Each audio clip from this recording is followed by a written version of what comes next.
Thank you very much for tuning to this episode. This one is with Gellért Szarvas. Gellért is a very good friend of mine who works for the international office in Centria University of Applied Sciences. He studied both his degrees, Masters and Bachelors, in Hungary, but both of these were partly studied also in Finland. Now he lives in Finland for all in all together several years already, and now we have discussed many topics such as education, daily personal planning, and international matters such as Hungary's politics.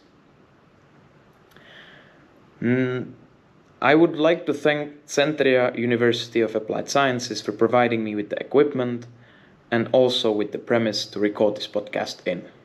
Nevertheless, I wish you a pleasant journey. How are you doing, man? I'm good. How are you? Yeah, good. Yeah. How was your weekend? We have spent the whole weekend together. Literally, I didn't do anything. Playing, gaming. It was all good. I think I actually studied for one of the exams for a couple of hours. Yeah, true. Definitely not as much as in. And I also got some home stuff to do so.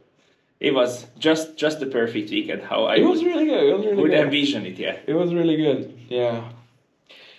Well, one of the topics that I wanted to talk to you about is pretty much the same that I ask almost everybody. How was your upbringing to Finland? And maybe you can start even sooner. No, I will reshape it back again. How was your upbringing to Finland? How did you come here, and how did it end up where you're from? How did I end up here, basically? Yeah. So I would start from the fact that my mother during the 90s.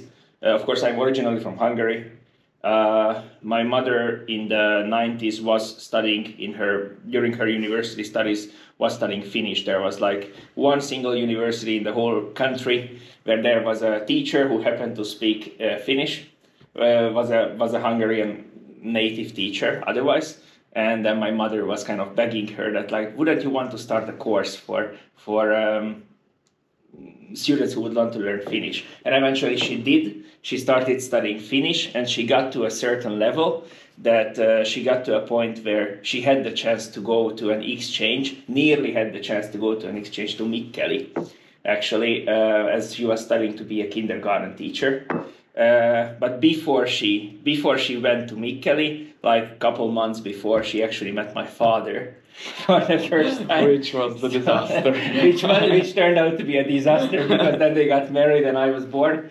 But basically, I feel like her love to Finland was sort of transferred to me, and she was talking a lot about Finland and like her studying Finnish during her university years and how much she adores the country, how much she has never been there. And I was, kind of interested in the country, mildly interested in the country. That's amazing. Wait, so does your mom speak Finnish? No, she doesn't speak much anymore, but she used to be. I believe she used to be better. And how does that even, like, who goes in a different country and goes like, you know what, I would like to try Finnish? Yes, exactly. That's the thing that I wanted. Like, who does that? I actually don't know, like, how did she have this specific interest, but I believe it was something interesting, especially during the 90s, because of course, like, Hungarian and Finnish language are relatively similar to each other, and especially during that part, like Hungary coming out of communism, looking at other countries which were not just as post-communist countries like Hungary has been. Hungary was looking out for other partners, and probably I believe that language was one of those things that Hungary could find connection with some other non-communist countries in this sense.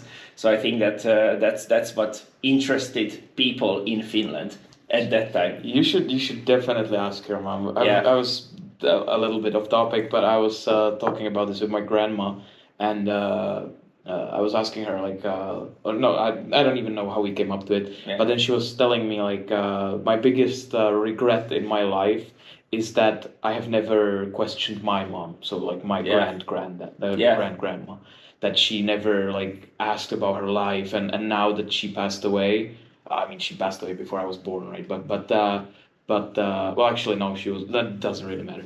But she says that now she's not alive anymore, she cannot retrieve the information anymore. Yeah. So Yeah. just on the topic, you should ask your mom why, because that is very interesting. I should, but yeah. Point being is that like she never managed to get to Mikkeli because she met my father. Luckily, she never went to Mikkeli. Therefore, I was born. But I remember also as a kid that she was super into Finland, and it sparked a little bit of interest in me. But when I started university. And even before university, I was studying Italian in high school, and then also continued with my Italian studies in university while doing my studies. Took Italian courses. You know Italian? I would understand pretty much most of the things, but I wouldn't be able to speak the language. I know you for almost 3 years, and I don't know anything about you. That's the funniest part ever. Never mind. And I was applying for exchange during my bachelor's studies, and I applied to 3 different Italian universities. Really wanted to go to Italy, but since it's Italy, everybody else wants to go to Italy, right? And I remember that there were also older students in their last years of bachelor wanting to go on exchange to Italy as well. There were only 6 places.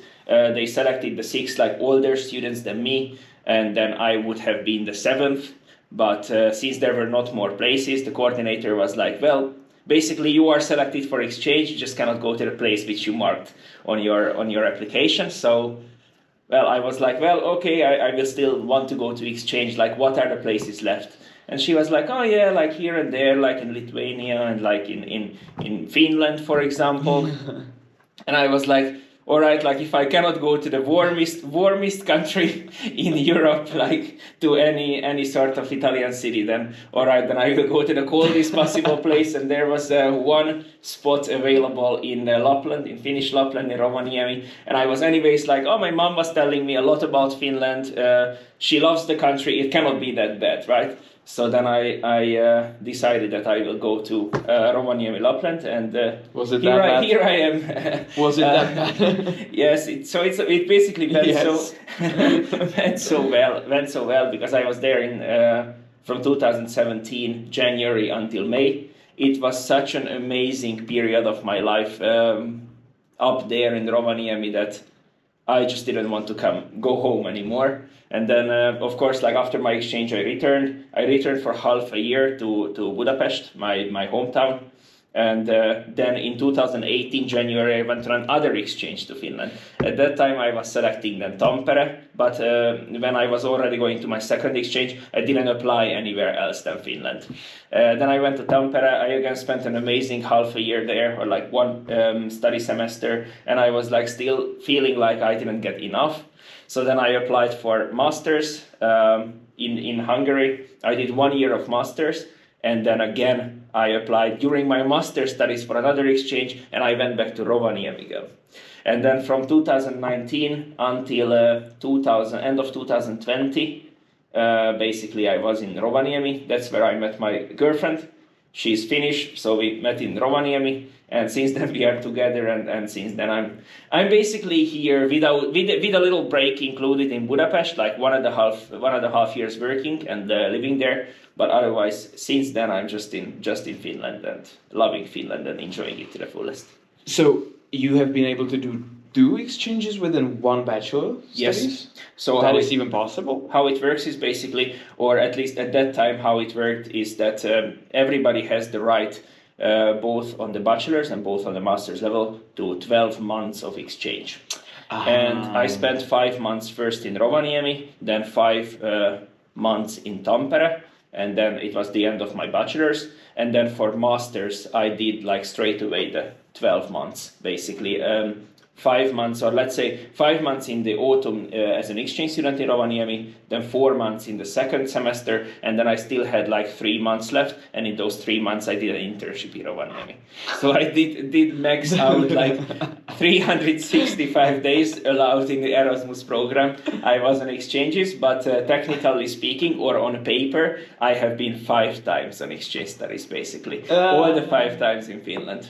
And of course, like I met my girlfriend in 2019 August, and since then we are together up until this day. So it was obvious from that point on that very likely I am just going to stay in Finland or like live in Finland in the long term.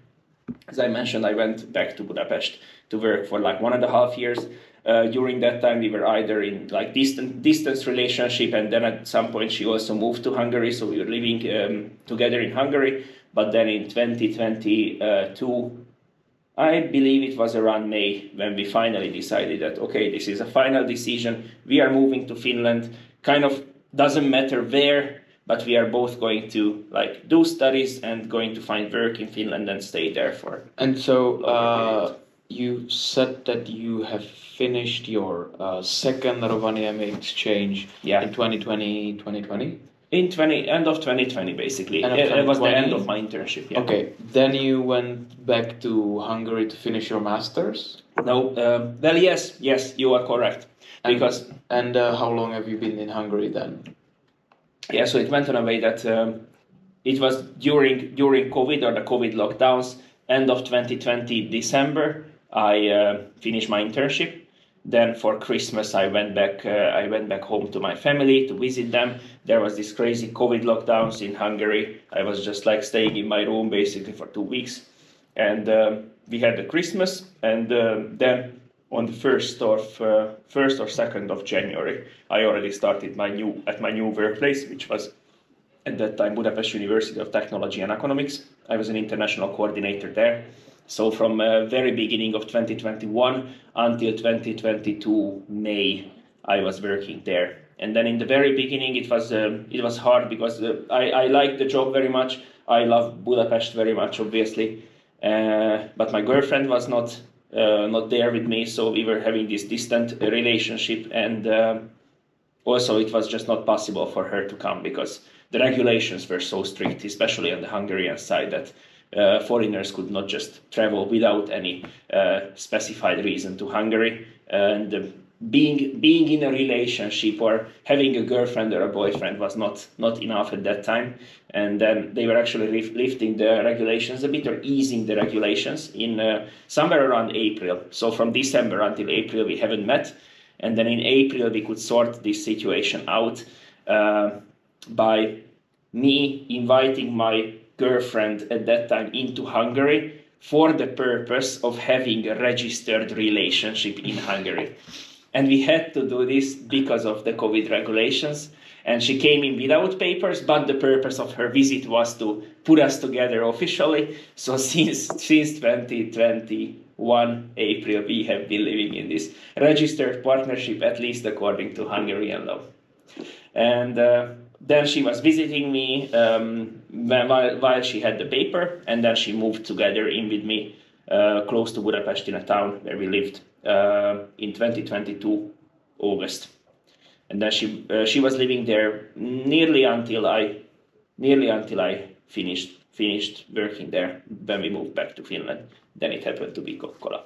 So this is the long story short. Okay, short, not that short, I think, but and so okay, and then the obvious question is why Kokkola? Like that's the most random place to go to ever, no? Yeah. Like how did that happen? I mean, I've never been to Kokkola before I started working there. Or like my first moment I stepped down to the soil of Kokkola, let's put it this way, was when I started working at Centria, and I had to leave somewhere immediately. I had to go to shop and everything. It was an interesting experience. I have always passed Kokkola because we always use the train between Helsinki and Rovaniemi to go.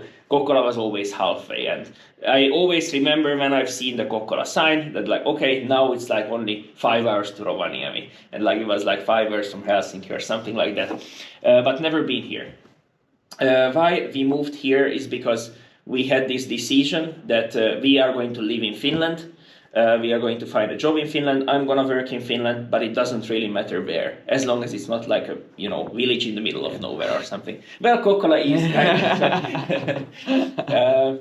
But yeah, so I found this job, or actually we were browsing together with my girlfriend, and we found this job opportunity. Actually, she found this one specifically for me, and as simple as that, I just submitted my application, and in a few days I got a call from my current supervisor whether I would be interested in working here. We had the interview and everything went well, luckily. So I was really coming out of nowhere, also from Centria's perspective, and also Kokkola came into my life just out of nowhere. So it was just a random job search. Being in the right place in the right time. This is, I would say, it's not very common to find a job just like this on the internet from a different country. You just apply and like you manage to secure the job for yourself. But this is how it went in my case. And then at the same time, I'm also quite proud of that. Let's say that really nobody knew me. I didn't have any networks here, so nobody could promote me into this position. Basically, I just really landed it myself. So that's something nice. I always note that, I did it back to Finland. That's hilarious. Well, to be fair, my upbringing to Kokkola is also not very common. But, yes. But I wondered about that for like half of the speech that you just gave, because I was like, why Kokkola? It's such a strange place to go to. Yeah. And because I was the 2 weeks ago or whatever it was, I was at the Finnish embassy, rather Czech embassy in Finland.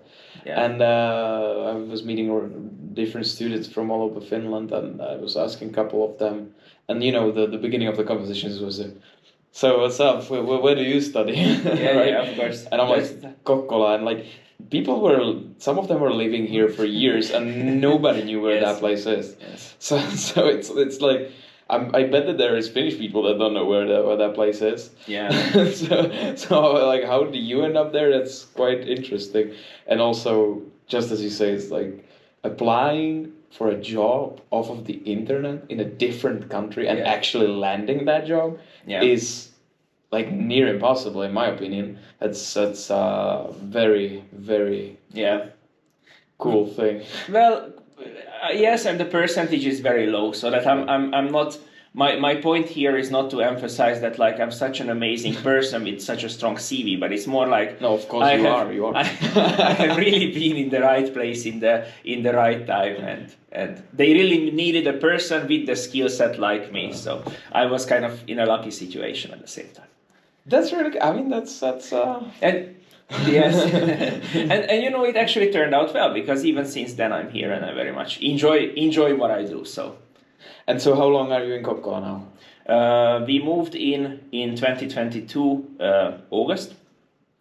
So since then, basically in the 2nd of August, I started working in 2022 in Centria. So when you admitted me as a coordinator, you have been in the office for like a month? For like 2 weeks, 3 weeks, I believe, because then you started the semester in the 20th of August or something like that, So I've been working there for like 18 days, I believe. That's freaking amazing. Like that, yeah. So we kind of moved in here at the same time. Yeah, I'm telling you, he's up there. Yeah, maybe I knew better where the shops are already, but probably that's all. Yeah. Yes. Well, actually, my story with Kokkola is also quite hilarious. I don't know if I told you already. No. But so I was in a study room, because here in Centria, like, students are all over the place and they talk and study all over the place. But in Czech Republic, the universities tend to have like places that are like dedicated for the students to gather and study, right? Yeah. And we call them at least like study rooms. Yeah. And so somebody was like, oh yeah, where are you? And they told me, we're in the study room. Just come and join us for studying. I don't know, something for some seminar or whatever. And so I came there, I pulled out my papers for the math, or we have been doing pretty much only math there. Mm-hmm. And there was just 4 of us basically. One of them not at all, but the other two, Lucy and another dude, and me. And the other dude was like, just like this, we were like sitting at the table, I was writing down somewhere, and he was like, oh my god, I forgot to send the papers for the Erasmus. And I was like, what do you mean Erasmus? I want to go too. Why didn't you tell me? Like, we were in a group, like we were studying all this together all the time. Why didn't you just tell me or send something in the group? Like, just, well, what is this about? And he was like, yeah, we're sorry. We just applied for an Erasmus. And it was Wednesday. I will never forget that for the rest of my life. It was Wednesday. And he was like, yeah, but I forgot to send the papers, and the application period was up until Monday. So it was like 2 days past due already. And he already sent the application, but he didn't submit the papers, right? Yeah. And I was like, where are you going? Finland. And I was like, that's good enough. Give me the email of the coordinator, right? And so I opened my computer and I wrote an email to the coordinator like, hello, blah, blah, blah. I did not know about the application period. So I would like to still apply if I submit all of the papers by tonight, like before you go to the office tomorrow. Is that still fine? And he was like, yeah, well, just like there is these 3 papers, like you have to write, I don't know, motivation letter and all that sort of jazz. And it was like, just apply all of the papers tonight. When in the morning I come to the office, so it's there. If that is, then you can still go, right? Okay. And this happened. This whole thing happened 2 days after the deadline. Yes. Yeah. Yes. That's still the Wednesday after the deadline, right? So I immediately canceled all my plans. In the evening instead of, I don't know, watching on TV or something. Yeah. I sat down and I was writing. I also helped Lucy because she was struggling with the English translations or whatever. She wanted me to double check it that it's correct. And so I was awake until like 1:30 in the morning, filling up these forms and everything, sent everything, and up until that point, I still didn't know where I'm going. Like for me, he literally said Finland. I said that's good enough, and then we went on with the process, right? So later on, the coordinator said, okay, so there is, I believe it was 5 of you. So the friend of mine, Lucy, and me, and 2 other people from the school, going to Finland, which is not a problem, but it's a lot of people to go to one university. Yeah. So if you don't mind, we will divide you. You 3, as friends, will go to a different university than is being listed on the website. Same Finland. Yes, just like somewhere else. Finland, but different university. Yeah. And the other 2 students that you don't know, they are gonna go to the one that was like initially planned. So it's decided easily, kind of. And so we were like, yeah, sure, like we don't really care, right? We don't even know where that place is. And so they reassigned us to a different place, and that different place being Kokkola. Okay. So not only that I wasn't supposed to be here as of Finland as it is, because I applied past due. Yeah. But on top of that, I was supposed to go to a different university. But he had to separate us because there was too much of us. Yeah. It ended up that the guy, he failed a lot of courses and stuff, so he didn't go to the exchange, but so we went only Lucy and I. Yeah. But it was just like every time now somebody asks me like, why are you in Finland? How did you get here? Like the first sentence I was like, I'm basically here by a mistake. Yeah. I was not supposed to be here whatsoever. And I feel like I had so many like similar conversations like this, that so many people end up here as a mistake. Or like end up here that like they didn't specifically aim for Finland. Because the thing is that, in my belief, that people generally know that the northern countries, it's not Scandinavia. Yes. It's northern countries. It's not Scandinavia. It is not. Yes, that's true. But that Finland and especially northern countries as a whole, that their like education system is very good, that the social security is very good, that they're fairly rich as of GDP, and the people live in a very high standard. But nobody really digs deeper than that. Like everybody knows that as a fact, like somewhere at the back of their head, but. And on top of that, Finland doesn't like stand out anyhow. Yes, I just wanted to say exactly that's one of the Nordic countries for people who are not particularly interested in this part of Europe. I believe that that's the reason for this. That even for me, it was the same thing. That like he said Finland, and my brain went like good education system, a lot of IT. Yeah. That's good. Yeah. So that was my like okay, that's good enough in this sense. But I wouldn't have ever picked. Well, probably, maybe I would, but I would probably not just like aim for Finland as a thing. So I guess that's the reason. No reason. Yeah. So the upbringing here is very coincidental for me as well. Yes. And basically, I came for 1 semester. Then throughout the semester, I was like, the hell, this is freaking awesome. Yes, like, I want to stay here. Was the same for me. So of course it's a little different thing because it's Erasmus. So you have a lot of international friends that are also Erasmus people and etc. But I also had like some connections like you and other people from here from Centria or Judo and stuff. And I was like, this is freaking awesome. I gotta stay here. So I sent you an email. We extended the period for another offer. So I also squeezed out most of the 12 months, and then I was heading towards the end, and I was like, and now I have to go back to like Czech Republic. Oh. Yeah. So I just like basically applied for international studies. The only downside to it is that I had to terminate all my studies there and basically like start all over again, quote unquote. On the other hand, Centria is very approachable in this sense that there is not as much bureaucracy as rationale. So like you come and you're like, okay, this is what I studied, and I know this, and this can be like, they transferred crazy amount of the study credits from the exchange as well as my studies. So I'm basically like, now I'm finishing my third semester, meaning that I'm halfway through my second year out of 4. So I'm like out of 8 semesters. This is my third. Yeah. And I'm already finishing my studies. Yeah. Like I have 183 credits plus, I don't know, 30 coming this semester. And then of course it's good that like you got some credits transferred from your previous So basically I finished the 4-year studies in 1 or 2 years because I still have a couple of credits left. Yeah. But so in this sense it's really cool, but otherwise it was an obvious choice. You know, just in terms of cooperation with partner universities, it's always like a double-edged knife or a little bit like tricky situation, because we are super happy that like an exchange student enjoys the time so much here in Centria that wants to move to Finland and like wants to finish the studies in Centria. Then at the same time it's a little bit like hurtful to tell the partners that like, hey, like we are stealing your student if it's okay with you. So but of course it's an awesome feeling that we must have done something well so that you enjoyed your time here. Well, I mean, again, there is a lot of downsides to living in Finland, of course. and especially Kokkola. But there is just, in my eyes, there was way more of the upsides.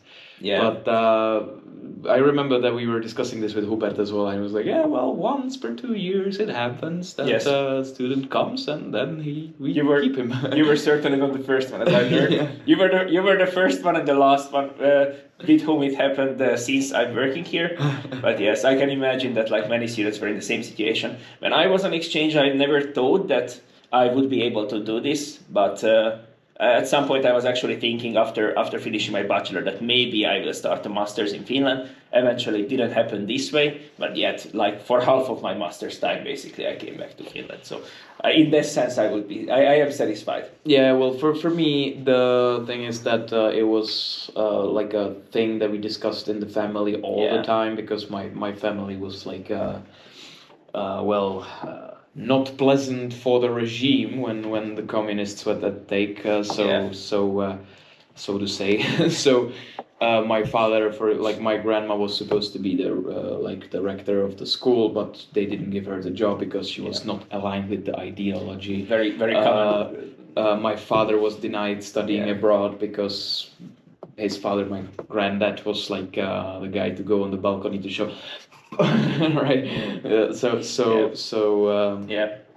And this is how it worked, and these are very good examples from the past. This has happened to so many people. So that's the point, that like my father was supposed to go out, and like both my grandparents were like kind of trying to get him out of the shithole that Czech Republic was at that time, especially. Now it's a little better, but it's whatever. But he never could because of the regime, and so it's like such a commonly discussed topic in my family that I kind of like, nobody pushed me into it or anything, but you have this kind of bug in your head that was like telling you like they didn't succeed and you have the opportunity and you're just laying on your ass at home and not doing anything. So I was like, okay, this is the opportunity that like they always wanted him to do. So now I get to do it. So I will do it. And it's of course it's not about you fulfilling somebody else's dream or like you fulfilling your parents' dream, because you're fulfilling your own dreams. But then at the same time, it feels satisfying that you do things that your parents only wished for, but you manage to get those things done. Exactly. So you also give them a reason for them to be proud of you, basically. It's exactly that. And we also talk about this with my grandma a lot over the phone. And she's the sweetest person on the planet Earth. Like she's this. There is like this specific type of people that I know only two of, her and one of the girls from the Erasmus. That it's like a certain type of people that when you go to a close proximity of the person, or you talk to him, or like you're around that person, there's just this like gigantically positive energy around that person. Like you come there, and the moment you see that person, everybody goes like coldness. Yes. like you feel like the world has just stopped for a second, and you can breathe in and out, and the person is just gigantic. And it's like very specific type of people, and I know only two people, and I know hundreds of people, but only these two people, my granny and this girl from the Erasmus, that are like exactly like this, that you meet them and you're like, okay. They're so positive. I'm in my peaceful place. Yeah, yes. They're so positive that it's just like there is this energy around them.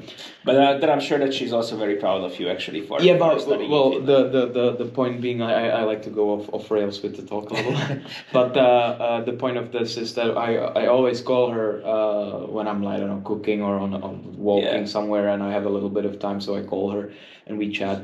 And we a lot agree upon this, that it's amazing for us to have this, like, first of all, we can talk to anybody, anytime, anywhere in the world. That's first thing that she's like, that's so amazing. Yeah.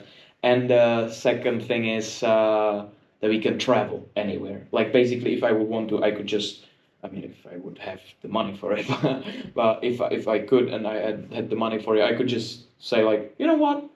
In 2 hours, I'm just going to hop on a plane and I'm just going to go to the US. Yeah. And I could. And this was not the reality, at least in our countries, like some 30 years ago. And so not even so long time ago. Actually. And that's exactly what we talk about, that she's saying basically, like, at my time when I was young, not only that it was not possible to go abroad, but like for us to even think about like calling somebody from the other side of the world was idea so foreign. Like you the way you texted with your lover was through 5 days waiting for a letter. Yes, right. Or standing somewhere in the one and only like phone booth in the village, waiting for the person to call you or something. Oh, and that came even later. It's like a little before that, the people weren't even able to do that, right? So it's just so amazing and underappreciated that we have all these amazing opportunities. That sound like a cliche from a YouTube ad. No, but that's very correct. But it is the way it is, right? That we just can do whatever we want at any time we want. Yeah, which is just a little crazy to think about. And also it's crazy to think that like you were also this close, and I was also this close in like missing this opportunity, and like thinking about it, like what would have been if we are not going on exchange, or what would have been if we are not ending up in Finland. True. Our life would be just so different. Very true. And very true. Also just the fact that like the little details that you already missed the deadline, and then you call the coordinator or you email the coordinator, and they tell you that like, no, unfortunately it's not possible, you missed the deadline. You just stay there like, who knows whether in a later semester you would have been thinking of it again. So there is physics theories, because the quantum world, in the quantum physics, we have the formulas, but we have them sort of as a black box. So the scientists use the formulas, and they're like, we know that they work, we know that the answers are correct, that's all confirmed, but we just don't know how. Yeah. Like we don't know why. Yeah. Right? And then there is multiple theories of why. And one of the, I guess, 2 or 3 most popular ones is this like multiverse theory. And part of that is that exactly in these decision point makings, it splits into two. Yeah. And to one of me, the email that was sent back was, "We are sorry, but there is it's past the deadline. It's too many people." Yeah. And then there is this one that we live till this day. Yeah, and this is actually also interesting, like how it differs. Like we just discussed about like video games earlier a couple of days ago, and in many video games it's like you have a mission and there are two ways to go about the mission, but eventually once you finish the mission either this or that way, it ends up in the same spot, and then you continue the same one imagined like story. Here it's so different. Like there is no way that those stories reach back together. Oh, never anymore. Never. It's like you just make one single decision, one yes or one no, and it's like you would have goes a completely different way. You are a completely different person. You would have to hit me with a car in Budapest when we were there on a vacation to get to know you. Yeah, it is exactly. It's but maybe a little better analogy than quantum physics. But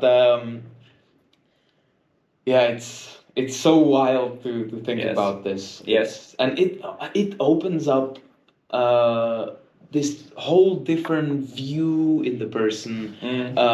Like I realized the first time I came back from Finland to Czech Republic after the first semester. Basically, I finished the first semester, then I went for Christmas home, then I came back. Yeah. And the first Christmas break that I was here, I went to the pub with my friends, and we were like just drinking beer, chatting around to the way we used to. And then somebody said something, right? Whatever it was. And I was like, oh, like the French people would never do that. And the whole table went silent, and everybody was like, what are you talking about? Like, what are you? And then I realized that, like, I view the world a little bit different from them, because I gained this knowledge that other people live different ways. Like like we always talk about cultural differences, but unless you experience it, it's an idea very foreign. And this was one of the things that was very eye-opening to me, that I was like finding stuff that they couldn't understand. I couldn't explain it to them because they did not experience this living with other cultures. Yes, and let's not forget that we are coming from countries where living as a foreigner is not so common. Like I would say that throughout our childhoods, we haven't seen like as many foreigners and haven't been living together, working together, as many foreigners from other cultures as they would probably do in the UK or in France or in Sweden or Finland, for the record. Oh, definitely. So people certainly have less experience with foreigners in their daily life. That's definitely a case for the Central / Eastern Europe. Yeah. But it's a thing that it is a little bit controversial to a degree, I guess, but to a certain degree, to be English. But in France, the private universities, which the system is very different from Finland, as I understood, it's more towards the American way-ish, that there is rather more of the private universities that it's oftener that you pay the tuition fees rather than not. It is very common. So just to mention before I start this story is that like usually people in private universities do anyways have to have the money for the tuition, and that is the more common student rather than not. Yes. Now to the story. The private universities have mandatory exchange in the study plans, that the students from France have to come for an exchange, which first of all, that explains why French are everywhere. And we are hosting also many French exchanges for the same reason. Usually 60 to 80% of the exchange is French. But anyways, in my opinion, that's correct. I think they should be pushed to be at least a couple of months abroad, somewhere. It doesn't matter. And to mix up the cultures. some of them will not enjoy it. Some of them will go back home and they will be like, "Oh, I'm glad that this finished." But it's, I don't know what, 4 or 5 months. It's survivable amount of time, and the amount of experience that you gain out of that, and the amount of like broader vision that you get off of it is just so important in my opinion. And then the controversiality in it is that not everybody has the money to afford that, but which is true. But on the other hand, again, from private institutions, if you have to pay 10,000 euros tuition fee a year, then you most likely do have 1,000 more for an exchange. On the other hand, I would argue that like not everybody, so many people don't have money for that. Probably that's true on one end. Then at the same time, as you mentioned just before, that the world is so international. Everybody has the possibility to travel. You just think one moment, and like in 3 hours you are in the other end of Europe, right? And I think that this is sort of one reason why long exchanges are, I would feel, it's getting less and less popular among people, because it is just so easy that, I want to go to Portugal, I want to go to Italy, I sit on a Ryanair and I am there for like 50 euros and I spend the weekend there. Why would I go on an exchange if I can just do it whenever I want for as short or as long time as I want, since I have the money? So I feel like you really need to start pushing students to go on long exchanges, because there are just so many possibilities to go abroad that probably the value behind it starts disappearing. Oh, that's very much true. I have a friend the friend of mine that lives in Denmark now. He told me, like, when I have a 5-minute break at work, I just browse through whatever Kiwi or Google flight or something, and it recommends me cheap flights, right? Yeah. And sometimes I just impulsively buy a flight in a week, for a week, to somewhere for $15.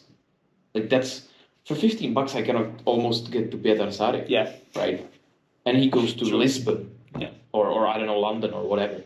Right? Then another thing is the accommodation, etc., etc. So it kind of rolls on, but it gets a little more expensive. But it's so cheap and so easy to get somewhere that I definitely get this point of view. But on the other hand, in my belief is that it's a way different thing. Yes. Like, it's a way different thing to even if you would go there for 14 days, if I would go now to Lisbon for 14 days, it would be nowhere near an experience if I would go there for even a month as an exchange student. Yes. Because you get to see the other cultures, you get to know a lot of friends. Like this, if I would visit it on my own, I would probably visit some museums and some historical thing. I look around. But with this, you live the culture. You start living with the people in that country. Yes, and that's a totally different experience. I'm just not sure whether people are willing to have the time for it. They should, like, oh my God, this is, we discussed this throughout the weekend, but yet again, this, like, I don't have time. Shut up. You do have time. Everybody has the time. Yeah. It's about you putting your priorities straight. If you're saying, I don't have the time to do, I don't know, there is this project and I want to write an essay for fun. I don't know who would write an essay for fun, but somebody, right? And you give this project to somebody and they're like, no, I don't have the time for that now. No, what that means is that you evaluate your time spent in front of your TV, for example, that you will have later on, more than doing this thing. So when people go at their work and they're like, yeah, this is interesting, but I don't have the time for it. No, that just means that there is something else. Like, look, think about it as money, right? Yeah. You have, let's say, 24,000 euros a day, right? And 8,000 of euros you spend on your sleep. That's necessary, right? You have to recover, your body has to get healthy, your mind has to get healthy. For that, you need at least 8 to 9. So let's say you spend 9,000 euros for that, right? Then you have 15 more thousand throughout the day. 15! Yeah. Let's say that 2 hours you put on travel and eating and you're on a toilet or whatever, you still have 13 hours. Yes. Of It course. is impossible Yes. that you don't have time. Yeah. And on top of that, it's again like, okay, you got out of 13 hours, you got another 8 hours. You have only 5 left, right? Yeah. But with these 5 hours, you can allocate it. You can pay for things that are interesting to you. Especially when you are young and, for example, you don't yet have a family. That like you don't have to spend that time with your family or taking care of your kids or being with your kids. It's not necessarily what you want to do, but then there are certain things that you feel like you have to do. So I would say that from somebody who just had a new baby or something like that, I would say that's okay if they say that I don't have time for anything, man. No, but that's exactly my point. Do not say I don't have time. That doesn't make sense. That's stupid sentence. Because if you have a baby, you would take the 5 hours of your day and you would allocate it to your family. Yeah. Because that makes sense to you. It's your priority number 1. So you do, well, maybe 2 because work, right? But you allocate these 5 hours towards the family, which is a reasonable investment because you want to spend your time with your family. Exactly. Right? But then there are people who say like, I don't have time to do this, right? It's part of your work. And by you saying, I don't have time to this, that means that the 5 grand that you have, you'll rather spend on your phone or on your TV or on whatever, on taking time off. And there is, okay, you have to have some well-being throughout your day. You have to have some time for yourself. Okay, but spend 1,000 on it. Don't spend 5. Yes, of course. And like you saying that you don't have time for it, it's basically that the thing which you say that you claim not to have time for is just like lower on your to-do list or not as important on your to-do list. I have absolute aversion towards that sentence. People should say, when I ask my friend to do something for me, he is not, I would say that the whole planet should stop saying I don't have time.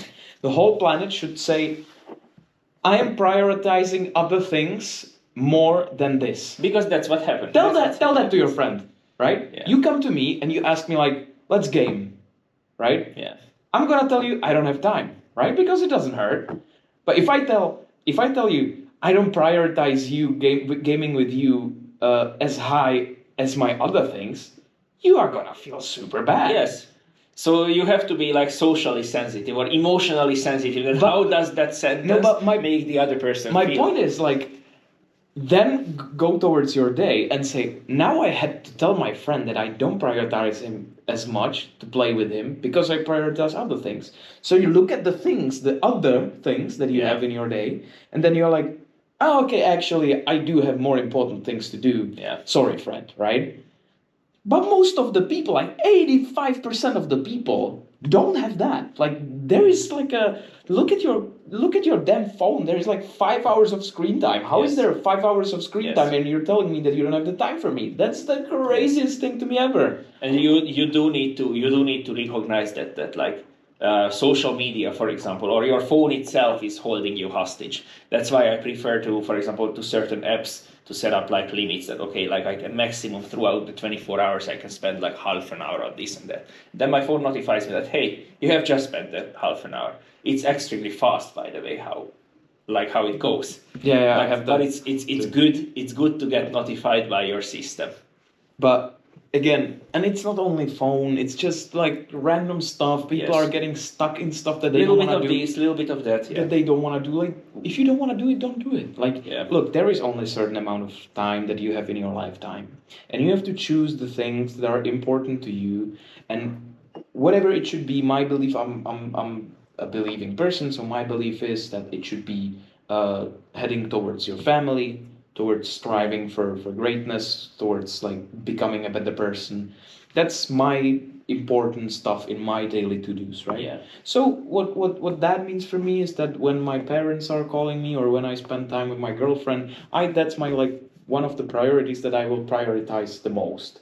Then I have to prioritize striving to becoming a better person. In order to do that, I have to work, I have to study. So these are my high priorities, right? And then in the studies, I would like to study quantum physics. I would like to study psychology. I would like to study theoretical mathematics, right? But I don't have the time for it because I don't prioritize it over other things, and there is only a certain amount of budget. Like there is this video, I don't remember the actor's name, but there is this actor who goes on the video and like you have approximately 75 winters, 75 summers, 75 springs, and 75 falls. That doesn't sound like a lot, does it? Not at all, actually. Right? Yes. That's scary. Yes. It's scary. Yes. Because there is only a limited amount of time that you have in your lifespan, and you have to be able to say it's the same thing like your budget. You are gonna get 2,000 euros at the end of your month, and you have to say, okay, 500 bucks goes there, 500 bucks goes there, 500 bucks I keep, 500 bucks I invest, right? It's the same thing with your time. You have 24 hours a day. 8 hours goes towards your work. 8 hours goes towards your sleep. Where the other 12 goes? Yes. And of course, other, like you have to 8 rather. Yes. But you know what I mean. Yeah. And indeed, for example, you find it important that like you are working towards like having a partner, building a family. Those are your values, and they are completely fine. But like exactly, you should always define your values and stay consistent to your values. So in the end of your life, when you look through your life, did I do in my life what has been important to me, what I have defined previously, that these are the values, these are the things that I'm going to be living for. It doesn't actually matter whether it's about family or like whatever you want to reach, but have I managed to do what I promised to myself that I put my life on? Yeah. It's just that I'm a little bit. Well, as you can see, it infuriates me. That's the first feeling that I get. But it a little saddens me as well is that just people like, I get it, you need to have some time off. Like, you cannot be going on. Like, I also don't work all the time. Sometimes I do watch Family Guys. Sometimes I spend a weekend with you just gaming, right?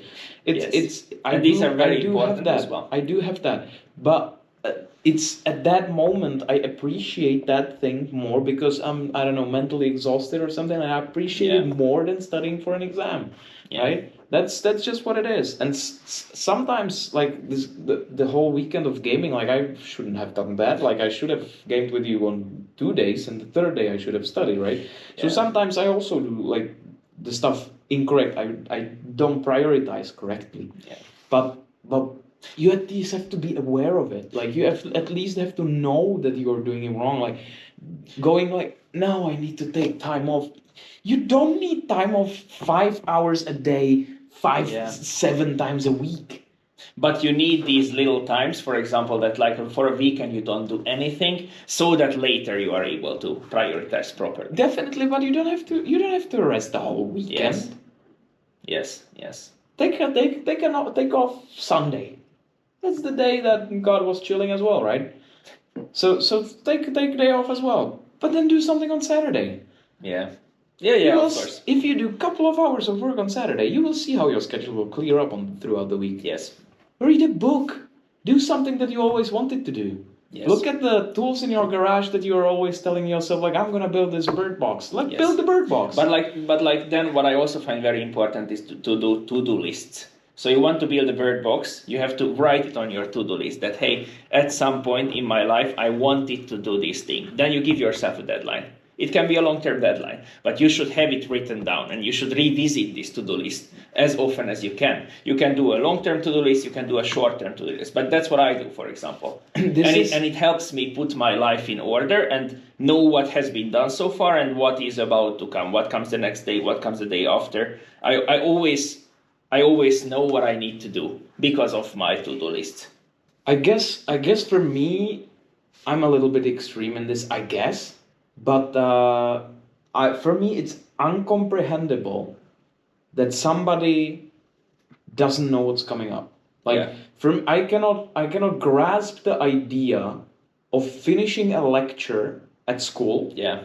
And then saying like, okay, what do I do now? Yeah. And then on the walk home, figuring out what am I gonna do? Yeah. Like, this is something that doesn't happen to me. The to-do list. I absolutely agree. But for me, because I have the same problem, apparently the same problem as Jari, my memory is very bad. Like I have a very short-term memory, and so whenever somebody says something or we talk about something, I immediately have to write it down. Yeah. Otherwise, it's being forgotten for sure. So that's what I use my to-do list for. I have like 200 things in my to-do list by categories and by priorities and all sorts of stuff. But that's what I use my to-do list rather for planning than I use it for like noting down what am I supposed to or not supposed to do. But I have a calendar. There is so many calendar apps, right? I use Outlook. I don't even know why. It's not really very practical, but I'm too lazy to switch to anything other. So I'm using Outlook. And in the Outlook, I have the all day pre-planned. Yeah. Like, this is my plan for the day. Sometimes I switch it up. Like, sometimes something comes up. I have a meeting with somebody, so I have, like, I don't know, I meet after lunch, I meet Janne or something, and we're like, let's have a discussion for half an hour right now, right? Yeah. So I move my schedule, but I have a schedule, yes, right? Yes, exactly. And I know what's coming.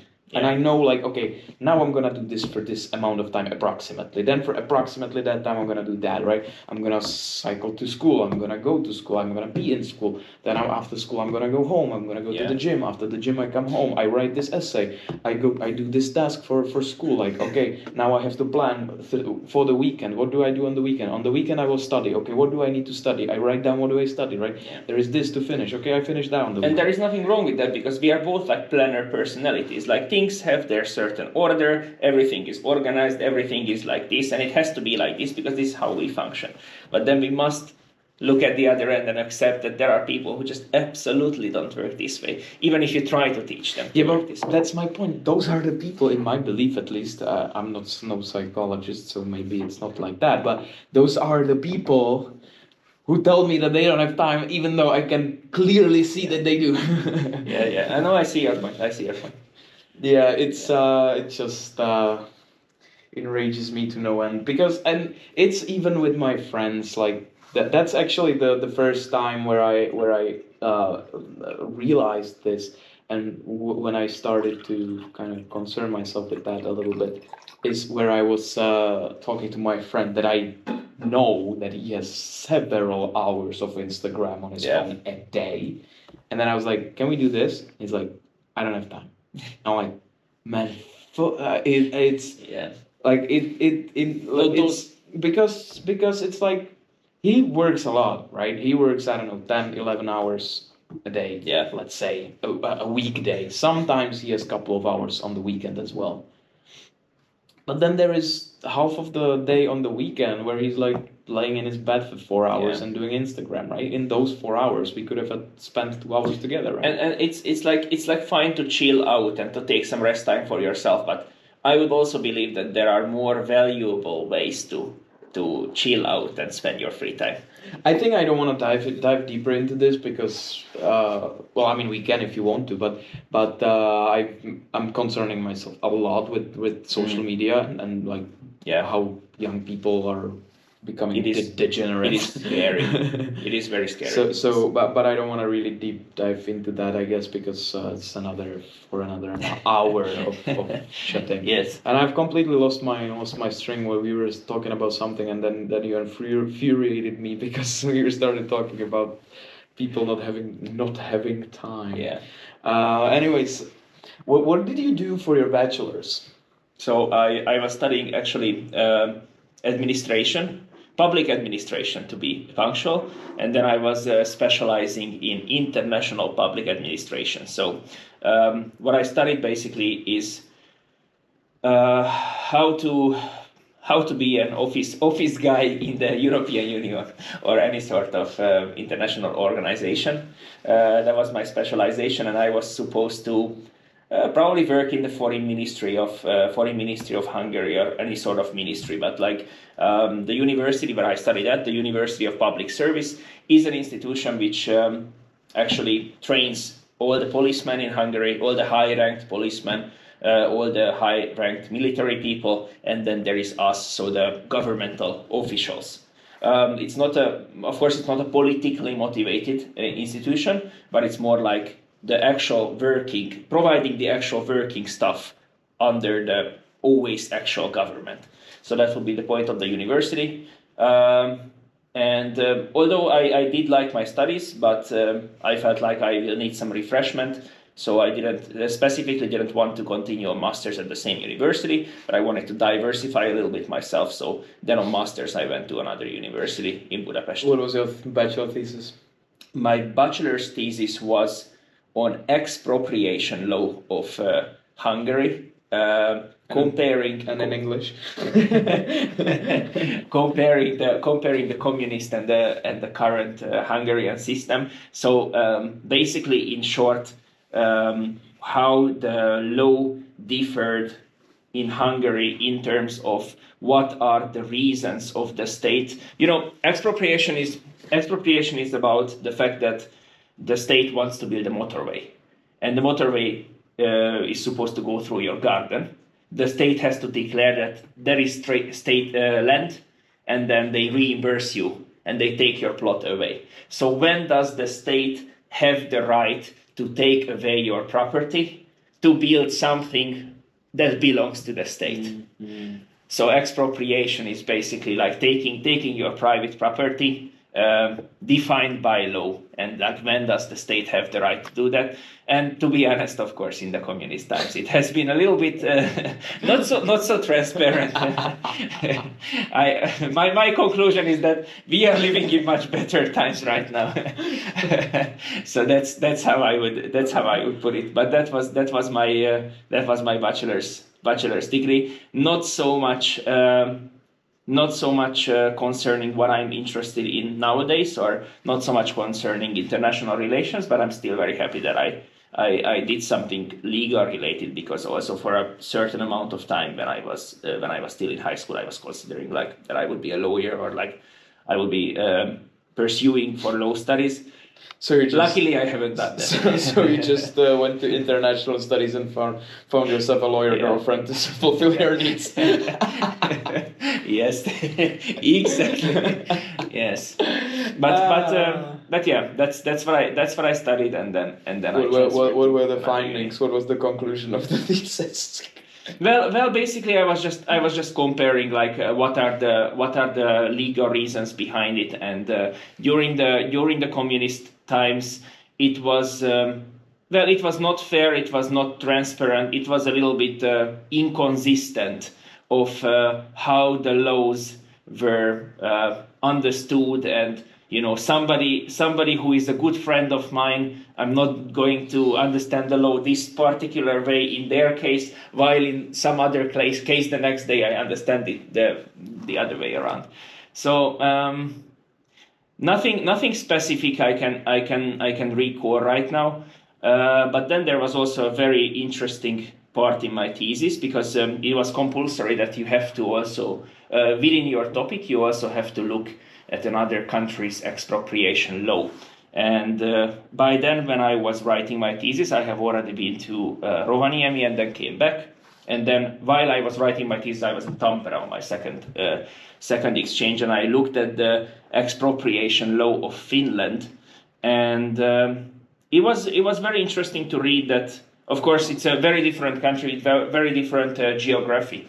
So, and it matters a lot in this case, because in Finnish law, and I don't remember precisely, but somehow it's defined that there are over 177,000 lakes in the country. Some lakes turn into swamps, some lakes completely disappear, some lakes grow in size like constantly as we speak.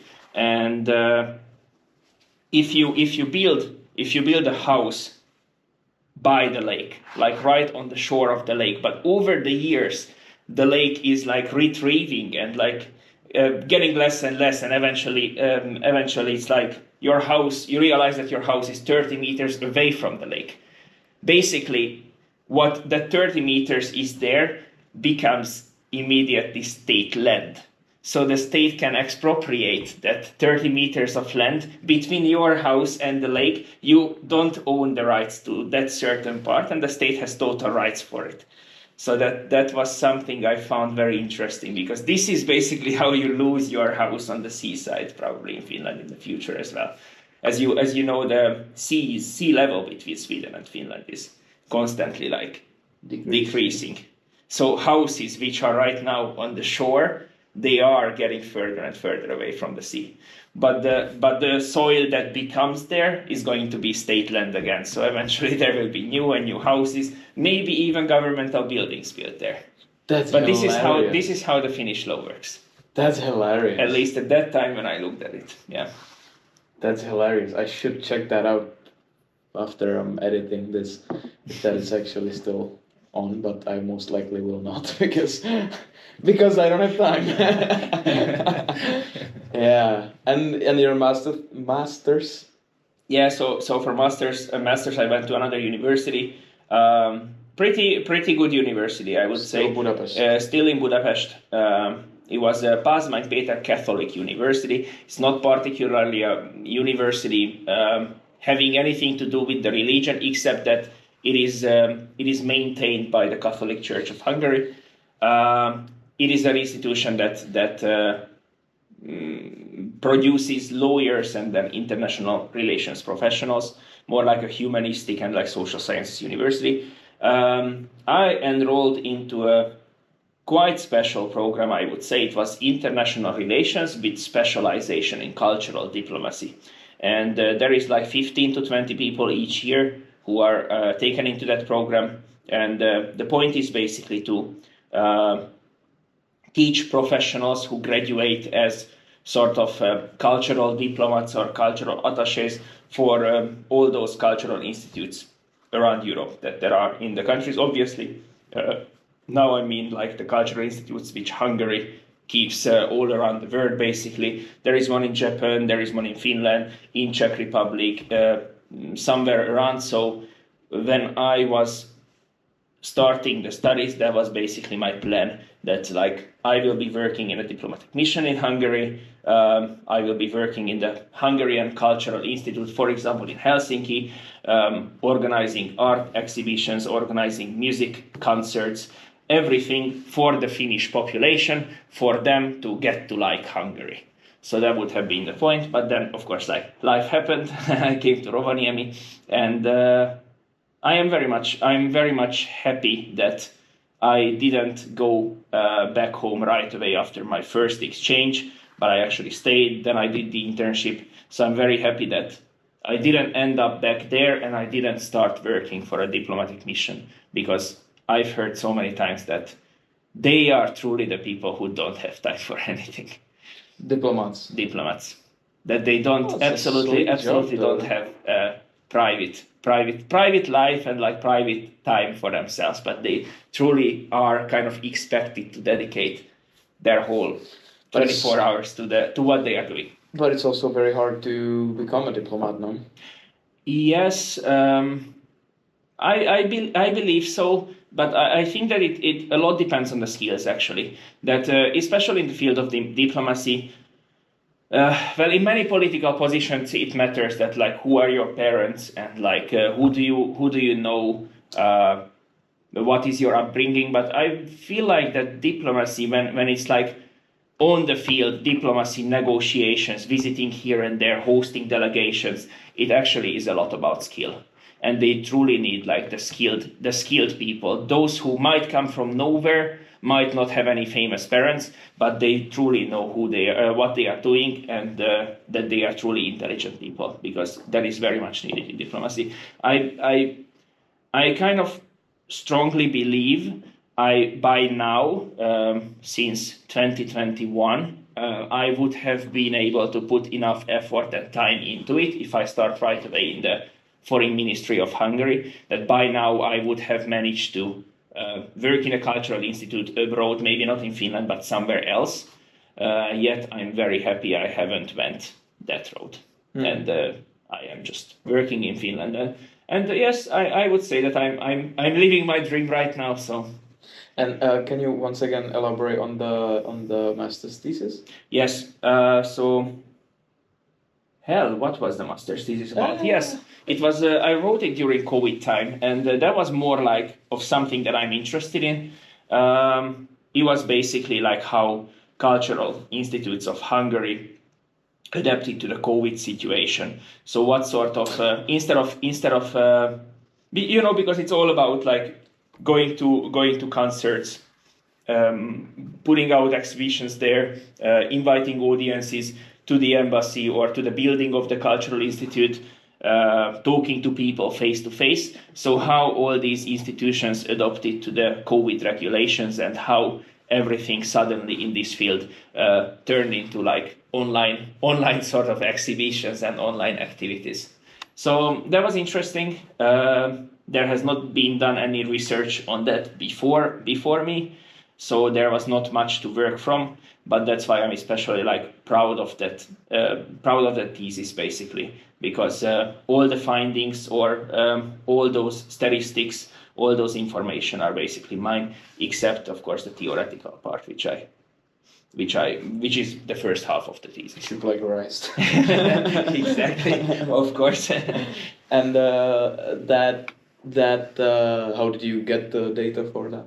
Or like data? I mean, like you went to embassies and asked? Or, no, or... I was actually contacting different cultural institutes of Hungary, which are located abroad, and then I looked at the data and looked at events basically on their websites, like noted down like how many online events have been before, how many online events there were organized after or during the COVID time. But I would say that roughly about like 70-80% of the events which happened before COVID fully in physical form could be easily adopted into online. So there was nothing like mind-blowing finding in my thesis. Yet it was unique in a sense that nobody has thought about researching it before I did so. So that was something interesting, and even those who were like reading this thesis and evaluating it and giving me a grade, they were also saying that it's an excellent work, and that they are suggesting that this could be worked into a PhD dissertation at some point if I would be interested in doing that. And then of course I'm interested in doing a PhD later. Well, you didn't choose the topic yet. No, I haven't chosen the topic yet. Yeah. Something controversial. Something I would prefer something controversial, yes, that raises thoughts, and like maybe the word that like something that triggers people is a little bit too harsh, but I would like to write about something that makes people disagree and think for themselves, like what's their take on it. I haven't figured such a topic yet, but I would certainly like to discover something that not so many people dare to write about or dare to research about. Yeah. That's cool. How does it work with the PhD studies? Or like, so does it work the same way as with masters and bachelors? So like select your studies and then you do your dissertation, or how does it work with the? I haven't looked that up whatsoever. I just know that people who have it are fairly smart. Yes, that's pretty much all I know about it. Well, the easiest answer to say is that I don't know, but what I know for sure is that you are in an easier situation or luckier situation if you have already been made some contact with some certain specific teacher in the university where you study your masters. So you already during your masters make contact with teachers, approach them that, hey, I've been thinking of writing a PhD dissertation to apply for PhD. I was thinking of this and that topic. What do you think about it? Would you be my supervisor if I would apply? And so on and so forth. But you really need those. You really need to personally know the teachers, I would say. And then just me from Kokkola, from sort of out of the street, me applying to Oulu University or Tampere University, where there would be PhDs available, which I am interested in. I am really just from the street. Like I have a master's degree. I have a thesis. I have actually an honors, like a degree with honors grade from my master's, which is a good indication that I did my studies well. Nerd. Yet nobody knows me and nobody knows my academic qualities. So I think that from the street it's gonna be a little bit harder to get back in, and perhaps I could have started this application process right away when I graduated from masters, because now it has been like 4 years that I graduated from masters. So some time have passed, and also I'm a bit scared for myself that what if I forgot how to study? You know, what if I forgot how to learn, how to memorize information, how to write essays, how to write articles, how to scan through information fast. So I'm a little bit scared for that, and I know that if I get accepted for my PhD eventually, and if I get started, I might need to learn these things again. Might need to memorize them. You'll be fine. I'll help you in case you need. Thank you. You didn't listen to my first podcast, did you? I actually had with Janne. Really? Yes, okay. that one I have listened through. No, I'm just joking. But we've been discussing basically this, that the way he got into PhDs, into the dissertation, was that he was reading some papers, some journals, like scientific papers on the topic that he was interested in, and then just wrote an email to the writers of the paper, like, I would want to do this, and this. Can you recommend something? And that through this, he basically like networked himself into this community, and they were like, yeah, sure, come abroad. Yeah. So come on board rather. But so there might be a way of doing it for you as well, no? Yeah. That you just like I don't know, you find something that you are interested in, something super controversial, and then you just text some people. Some people will flip you off, and some people will tell you, sure. And that's actually good that you mentioned, because, for example, last year we had Centria International Week here in March, and there was a person from Tampere University, a PhD researcher from the Faculty of Communications, I believe, and he was sort of like a policy analyst, a political scientist, and basically researching communication through policy. And he policy or politics? Through politics, sorry. Yes. And he had this very interesting presentation about basically how propaganda works from a communication perspective, and how misinformation and disinformation works. And exactly, I was just writing him an email that was fascinating, and I was like listening to you with open mouth, and like, you know, can you give me some tips, like how do I sort of research the same field as you? Where did you study? What do you write your dissertation about? I am also interested in like researching propaganda, how it works. So if I'm interested in this, now I know that this is a very broad topic, but like which faculty and like which teachers do you suggest me to contact in general? So he was giving me some good tips, and actually that's when I realized that, I should have done this like throughout the last 4 years, basically, just contacting people and like being genuinely interested in what they do.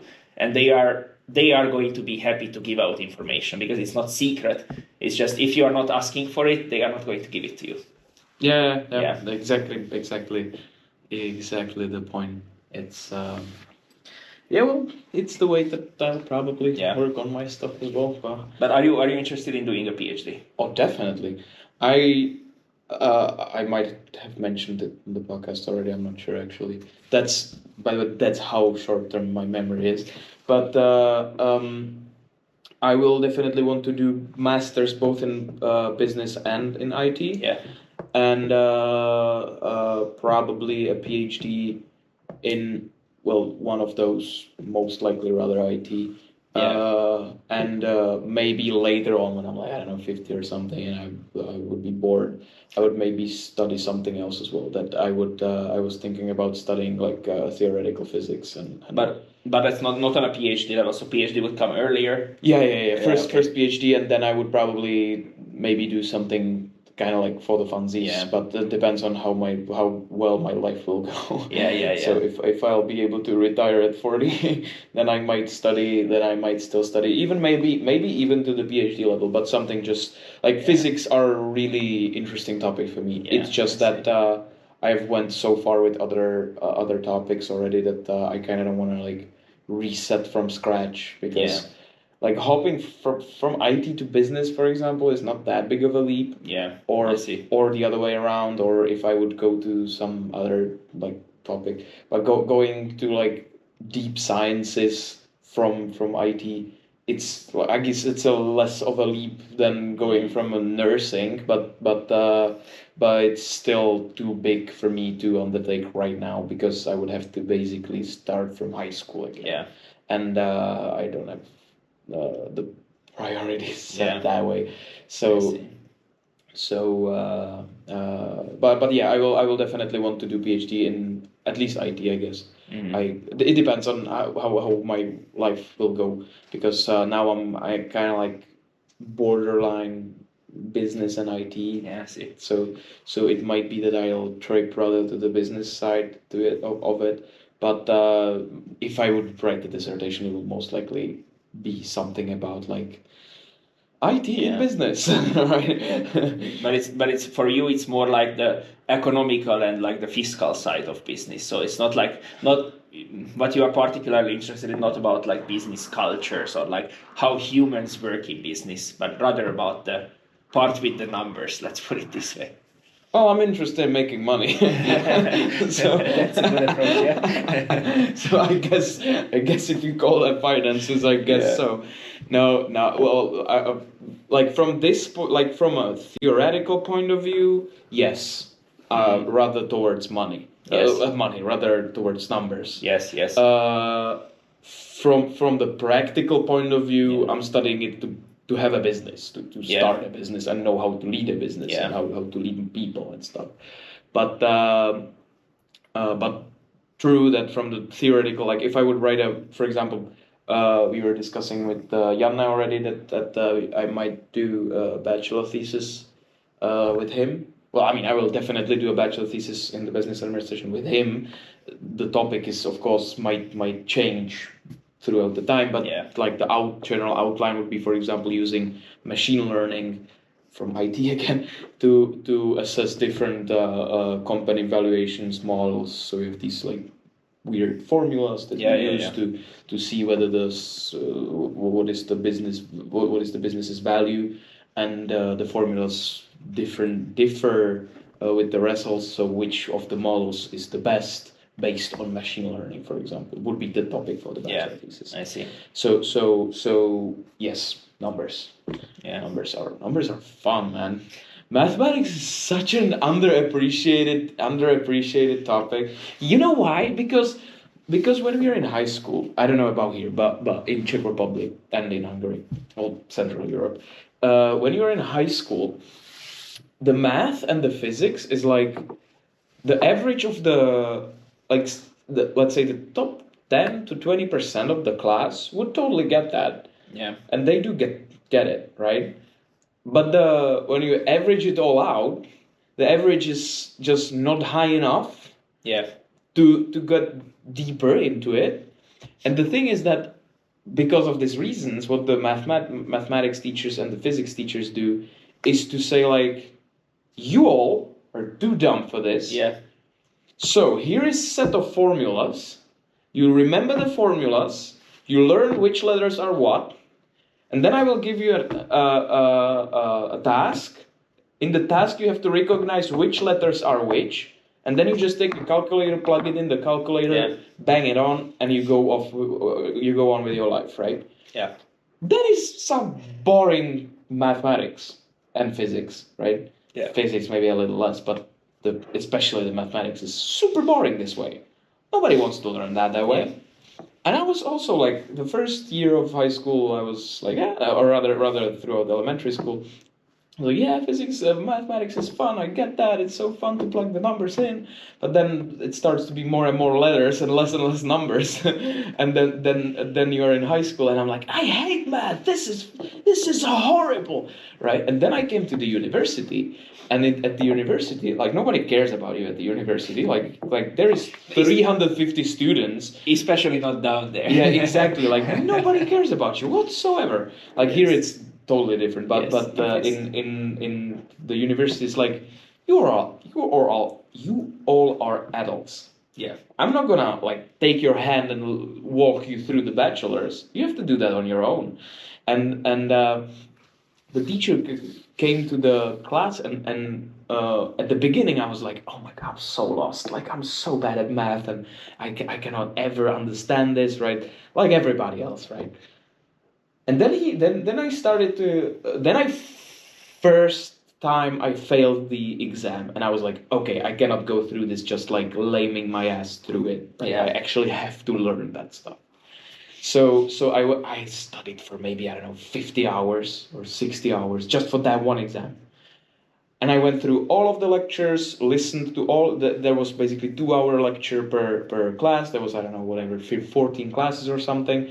I went through every single one of them, took all the notes, all of the formulas, everything. And then when I was walking through it, I was like, we are basically learning high school math, but we are understanding it. Yeah. Like, how does, like, you have this formula, but where did this formula come from? Like, how do you get to this formula? That's so interesting. Yes. And the math gets so much fun. But people are like, math is this like bad thing. We don't like math because nobody teaches them, like, okay, some of the formulas you cannot explain to a high schooler because you need integral calculus, you need derivation. So some of that, no. But some of that you could come up and say, like, okay, Pythagoras theorem, there is some like rectangles over the thing, and like you do this and that, and out of that the Pythagoras theorem comes. No, they just come on and they're like, a to the power of 2 plus b to the power of 2 equals c to the power of 2, and remember that, bro. But then speaking of if we stay at like just the high school system, basically it's like the approach to high school students and teaching high school students is also so different I would say in our countries, or if I talk on behalf of Hungary and in Finland, because in Hungary it's the same, that the approach is that most of the people will hate maths, or not everybody will like maths, and like you as a teacher rather focus on picking out those few students who you see that they have some fantasy in maths, and like they are super interested, they actually understand what the topic is about, and then exactly the rest of the students, they are just like, you as a teacher kind of tell them that it's enough if you just try to pass my classes, because I want to deal with those few students and make geniuses out of them in this or that specific field of maths or physics. And then in Finland, it's a completely different approach, I feel like, because the kind of, as if teachers would be aiming for bringing everybody totally onto the same level.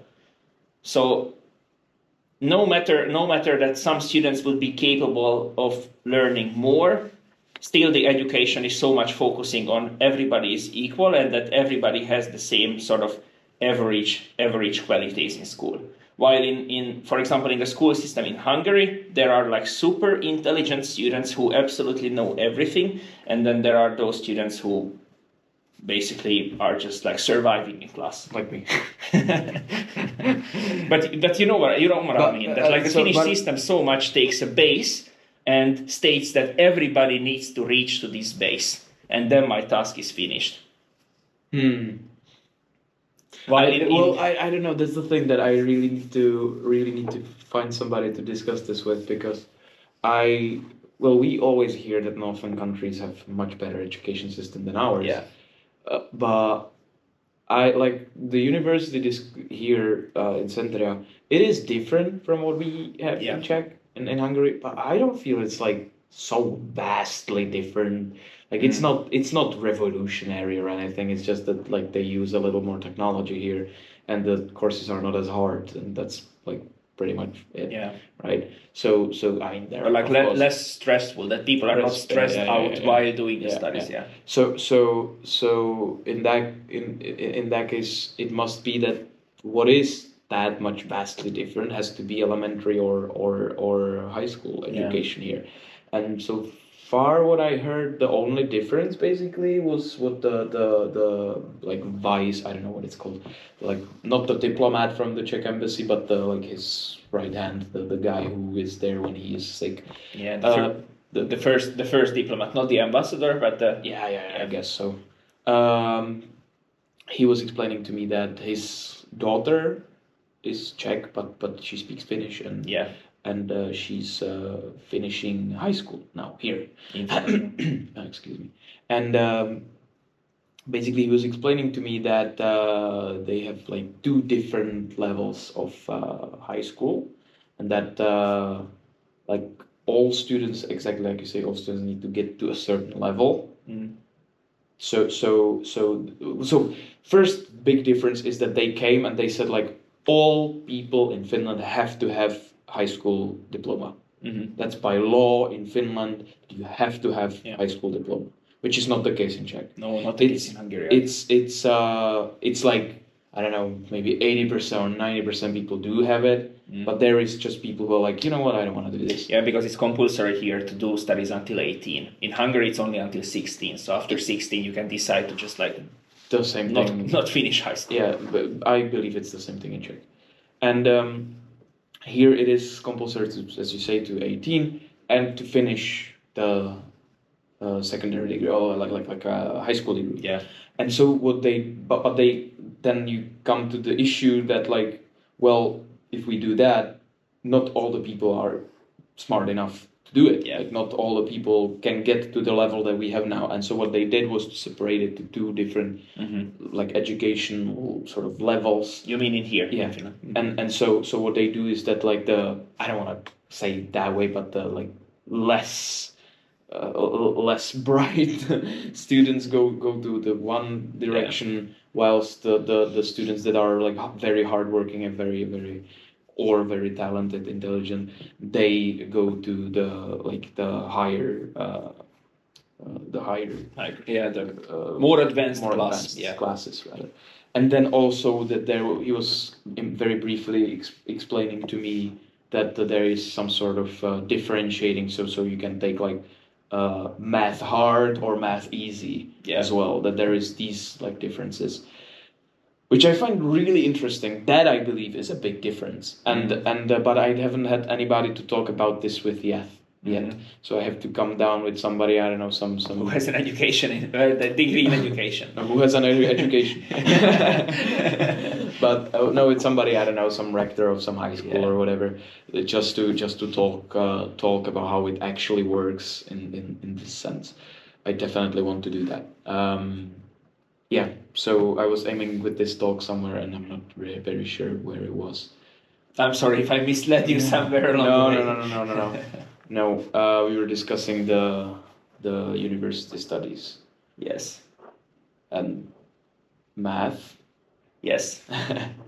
No, well, anyways, one of the things that I also wanted to ask is, we were discussing this with Donat here, who is most likely going to be 2 episodes ago, and we were discussing Hungary, but it turns out that Donat has like no political interest whatsoever. So I'm gonna ask you, because you are very very well informed in this sense, rather. How do you feel this? From Donat, it was more from like a daily person perspective, like how they view Hungary as the political system now. So my question to you is more of like the political science / history way, like how. So first, how did that government get there? How did the Fidesz? Fidesz is the government. Yeah. Yes, Fidesz KDNP. So Fidesz is the Hungarian Young Democrats Alliance, something like that, and then they are in alliance with the Christian Democrat Party of Hungary. So these are the two sort of governing parties right now in Hungary since 2010. Yes. 2010. Since 2010. 15 years almost. I believe that just couple months ago, Viktor Orbán became the longest reigning prime minister in Hungarian history. That is wild. That's hilarious. That is wild. Yeah. And so they were just fully naturally selected. They were in the right place in the right time to be elected in 2010.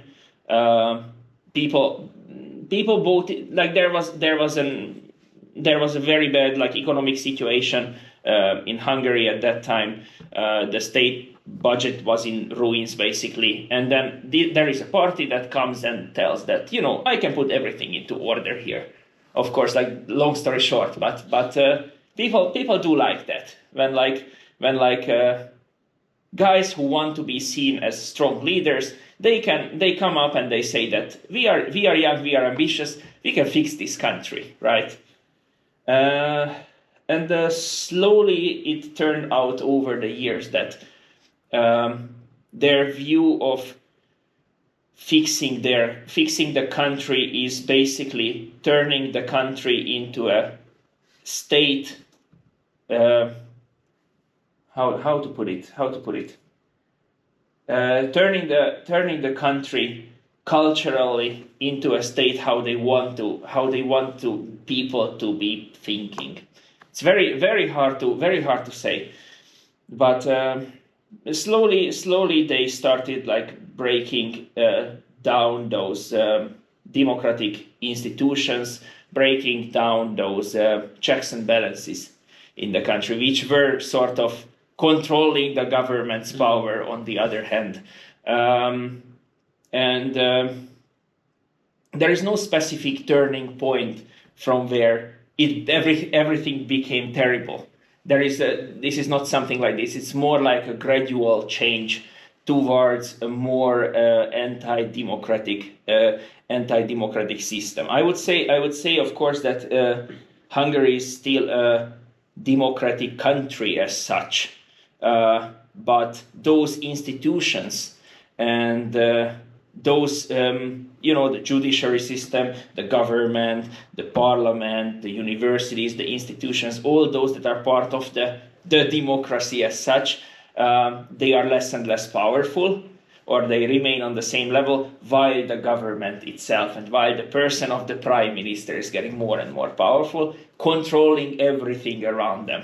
So this is I would say what happened over the years in Hungary, and now it has been slowly 15 years. So I was born in 1996, so obviously I have not been born and raised into the system, but there are students, or there are people already who are about to graduate from high school and go into university who have never really experienced a different face of Hungary than this. Because of course, I don't know, when Fidesz came into power, they were 5 or 6 years old, but that basically means that they have forever been racing or growing in this political system. Hungary is a democracy, but it is very strongly controlled by the government, and everything regarding what is right and what is wrong, what can be done and what cannot be done, is very strongly in governmental hands. So it is a sad situation right now in Hungary, and I would say that Hungary it's not getting better right now. It doesn't seem like it is certainly a country that is going down. And if you check, for example, the Freedom Index, which comes out in every year by the Freedom House, the score of Hungary is consistently dropping over the years.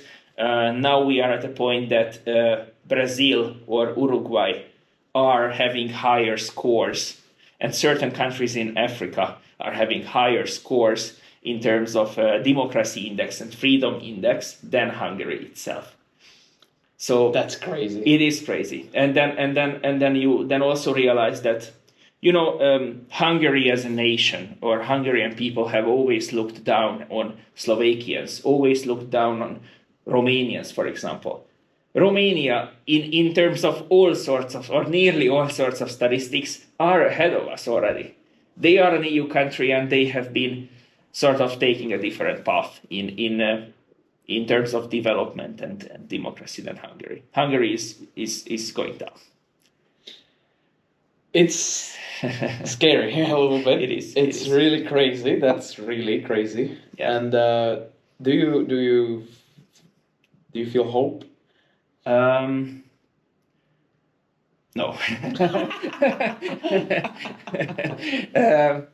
It's a country it made me realize how strong the influence of media is that if you really want to govern a country and like just hold power in your hands, it is very important that you control the media. And this is basically what happens in Hungary, because if you are controlling the media, and they are controlling roughly about 80%, let's say, I don't know numbers by heart, but let's say they control roughly about 80% of the media. They tell the people whatever they want them to believe. And if there is such a strong propaganda in the country that this is how the current government keeps up the power and keeps up their influence, that they can tell whatever they want to the people. If they want them to believe that the sky is green and the grass is blue, they will be able to make them believe. And this is the craziest thing, actually, that you would think that like propaganda could never work in my country because everybody knows the facts, right? The facts are what you are dictating through the media. So you can say whatever if you say it long enough and many enough times. That's what the people are eventually going to believe. So according to the government, the West is in ruins. Hungary is the last country standing in terms of Europe. We are the best country. It's a little bit like listening to Hungarian national TV or Hungarian national radio stations. It kind of reminds you a little bit of what is going on in Belarus or in North Korea. Of course, in very little, but we are the best country in the world. Everybody wants to live in Hungary. All the Hungarian products are the best. We are the best in the sports. We are the best in everything, and nobody can reach our development level. So kind of that's the message. And no matter what we do and how we do, whatever we touch, it just becomes better. That's why you should be voting for us. Then another very important element of the propaganda is like finding the sort of enemy. So there is always somebody to fight against. You fight against the EU, but then you don't call it EU because it's like something like that just exists somewhere out there. So you call it Brussels. So you are fighting against Brussels because at least that's a city. Like more people know the word, more people know the expressions, more people probably know where Brussels is. So Brussels is a big enemy, or of course, the EU is a big enemy. The West, as such, is a big enemy. America was a big enemy during the Biden administration. And then, of course, you also have to find like groups of people or a certain person, like Gellért Szarvas, who has the Hungarian roots. He's a Hungarian person, so he's also one of those people that the Hungarian government is fighting against. And then you also find enemies through identity politics. So I don't know. You find a group like gays, and then you say something ridiculous that the economy is in ruins because the gays are ruining it. So like you say something and you keep telling it enough that if we let gays to be gays, then they are going to ruin our children. And they are going to ruin our country, so they shouldn't.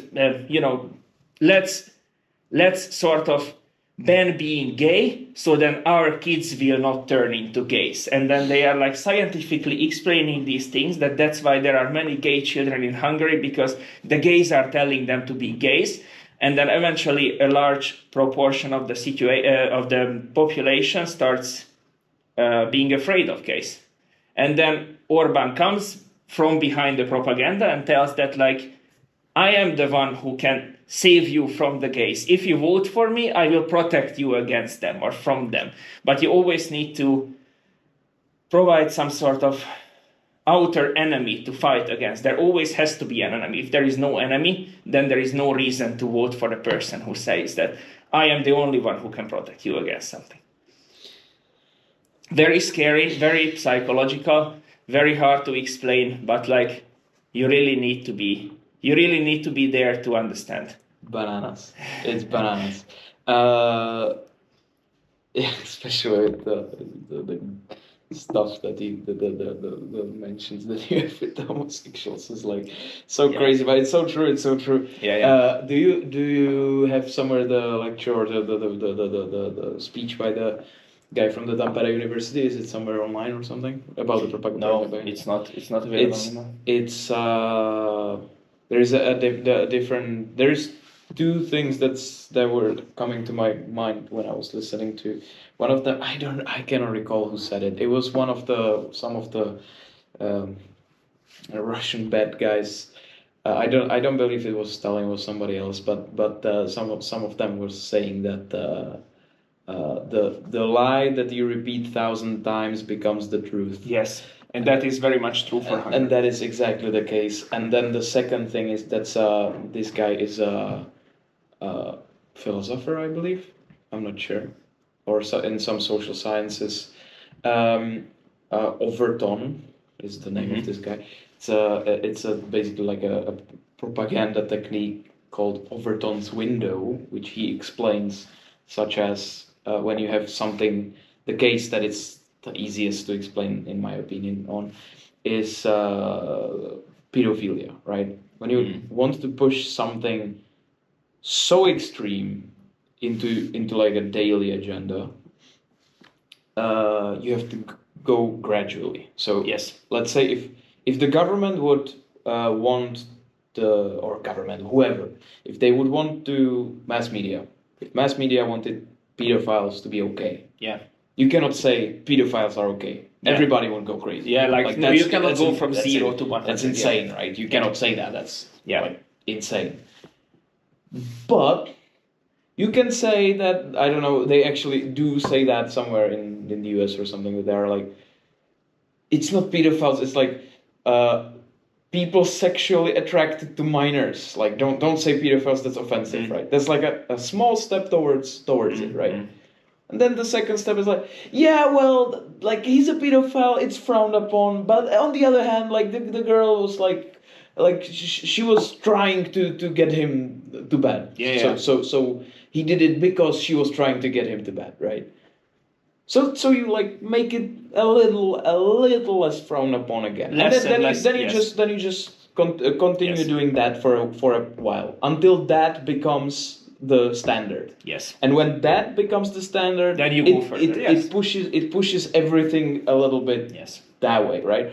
And so the more you do that, you gradually lead towards a point where you, as a mass media, would be able to say like, he's a pedophile, but it's fine. And people, and people would be like, well, on the other hand, you're right. It's kind of fine. Yes. Right. And this is actually very scary. But this is indeed how it works. It's extremely scary. And it's actually very good that you mentioned, because Hungarian, I would feel like that I would say that like the Hungarian population is already so insensitive to anything that somebody says something or somebody commits a crime. People are not even raising their heads. The government says or does something that is completely against the law or just not morally acceptable. People don't pay attention anymore. Because the limits are so high and there are so few things that you can still bring Hungarians to the street to protest against something which is morally wrong, that I would say that right now, in this current stage, it would be impossible to defeat the current government and reform the current system in a democratic way. I don't feel like it's going to happen. That through democratic voting and democratic elections, it's not. I don't think it's possible anymore to beat the current government. Doesn't that kind of beat the opinion of having Hungary democratic? Yeah, well, I mean, it's a democratic system on a way that it still has all those institutions and checks and guards, but then on the other hand, those are very strongly controlled. So, is it really a democracy? I don't know. What Orban has been even saying it out loud, that what we are building is not a democracy but an illiberal democracy. But if you call something illiberal, it then completely goes against the idea of like what a democracy is. Yeah. It's an interesting topic, but Hungary is in the gray zone very much. In the gray zone is a good It's good in the name gray zone. for it. Yeah, Yeah. that's so true. By the way, Overton, I probably said philosopher. I meant the psychologist. Yeah.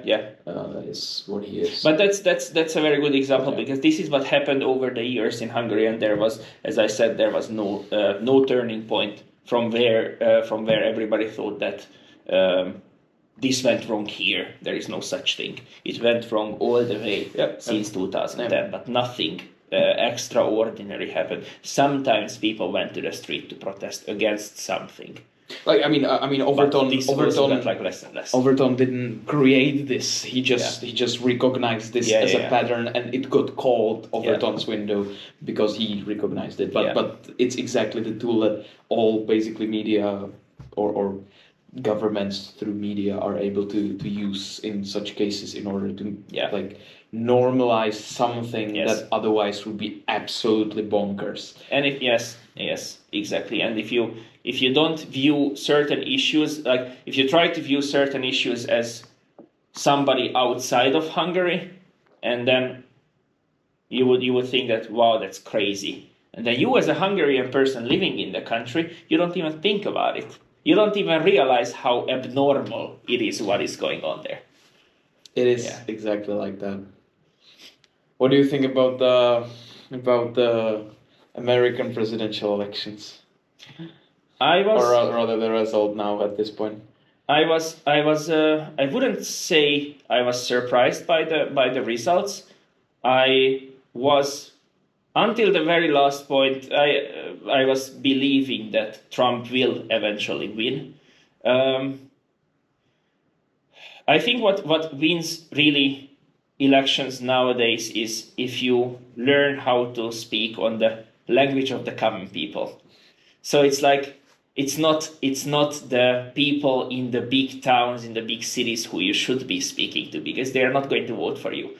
It's the people who are in the villages, basically. Those people's language you need to speak in order to get the whole country. So this is what I believe happened in the American elections. I would argue that it's more like that the people are kind of fed up already, so they just went with the opposite of what is now for so long the standard. But it's true that what you're saying, it's true that especially in Czech Republic that is the true. We discussed this with Donald as well.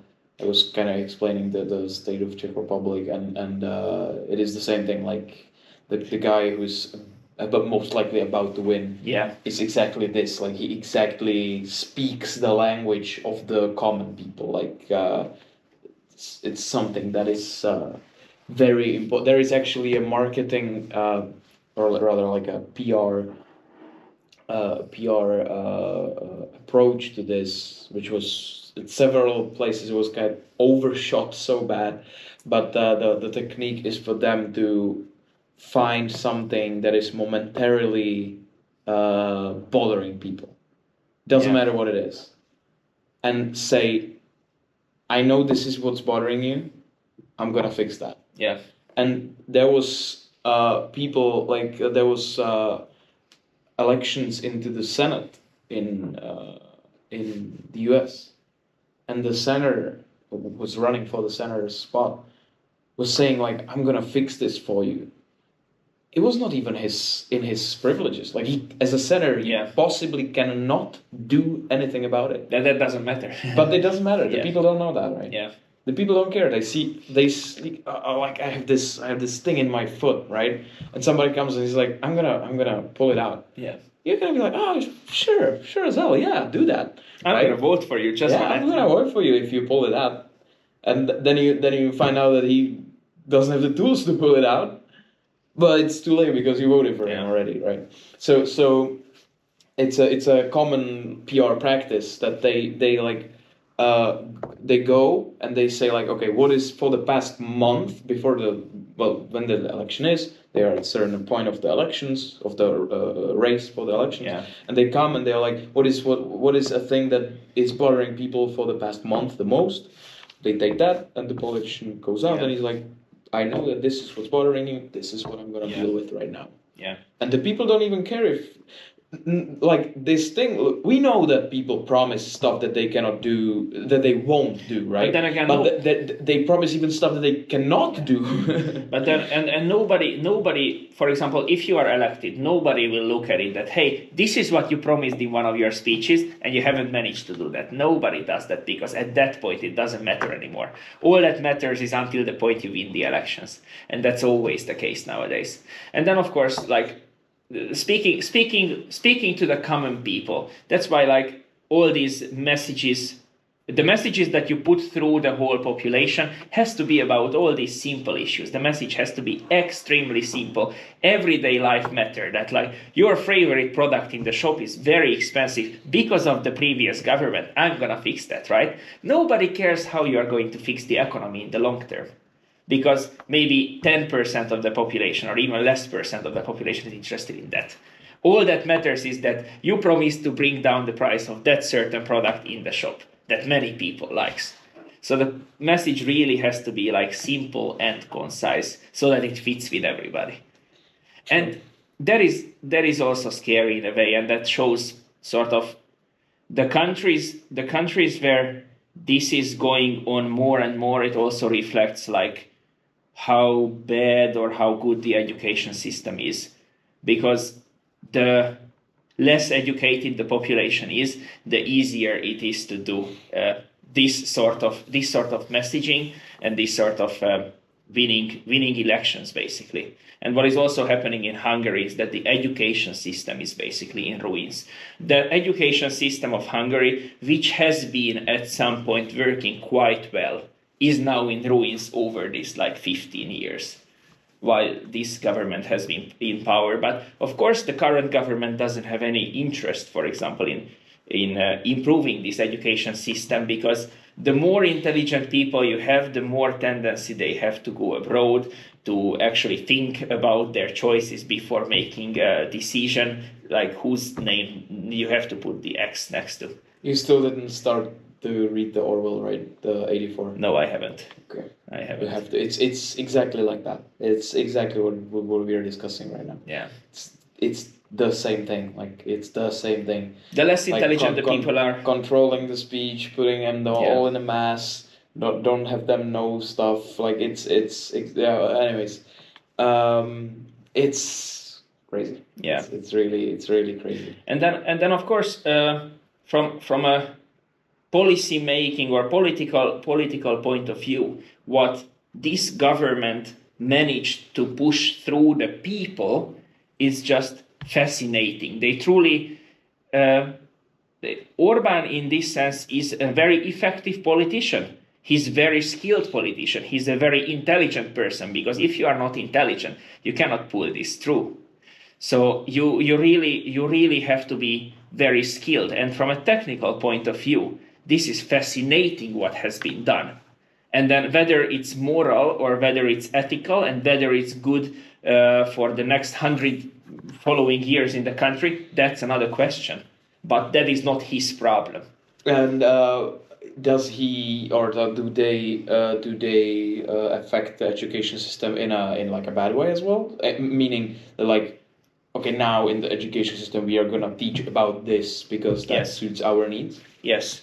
So earlier when I was still in the school system, it has been the choice of selecting books was available for the teachers. So teachers were basically selecting from a list of history books. Whichever history book you wanted to teach from, teacher had the right to select, and then, like, the list was provided to the students, and then the school got it, or the parents got it, or this is how it worked earlier.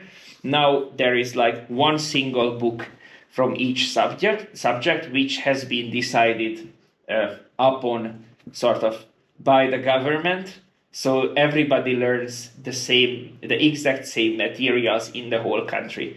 And then certain things in history books which are otherwise controversial topics are not put in a so controversial way anymore in those new books created basically through the government, or those very controversial figures in Hungary, like Miklós Horthy during the Second World War, very controversial person. No streets are named after him, or there are no statues. Yet, in the new materials that students are studying from, he's shown in a little bit more of a positive light, although he's not necessarily supposed to. So yes, it has changed in this sense, and certainly you can see how the government is trying to turn the younger generations into people who would support them as adults. So yes, they are very much like planning in advance. I don't see much hope nowadays that this would change, and even if a new government would come to power, an opposition government, it's like really like a kind of mafia state, or like, that it's like a big octopus, and the arms of the octopus reach everywhere around the society. So even if there would be a new government coming into power, Fidesz would still be able to pull those strings that would make it impossible for this new government, whether a leftist or rightist government, but to operate. It would not be possible. Yes, it is very, very, very bad, I would say. But then, of course, again, it's very bad from a European perspective. So no, of course, we are talking, of course, in of course, there are people in the world that would exchange everything to be in Hungary, and of course, there are people like that. So yeah, but then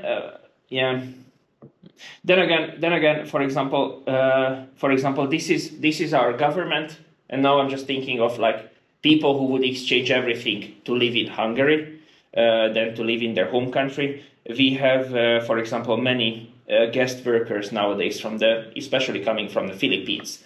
So there are like bus drivers in Budapest who are from the Philippines and then working as bus drivers in Budapest, or working in factories, working in car manufacturing, and so on and so forth.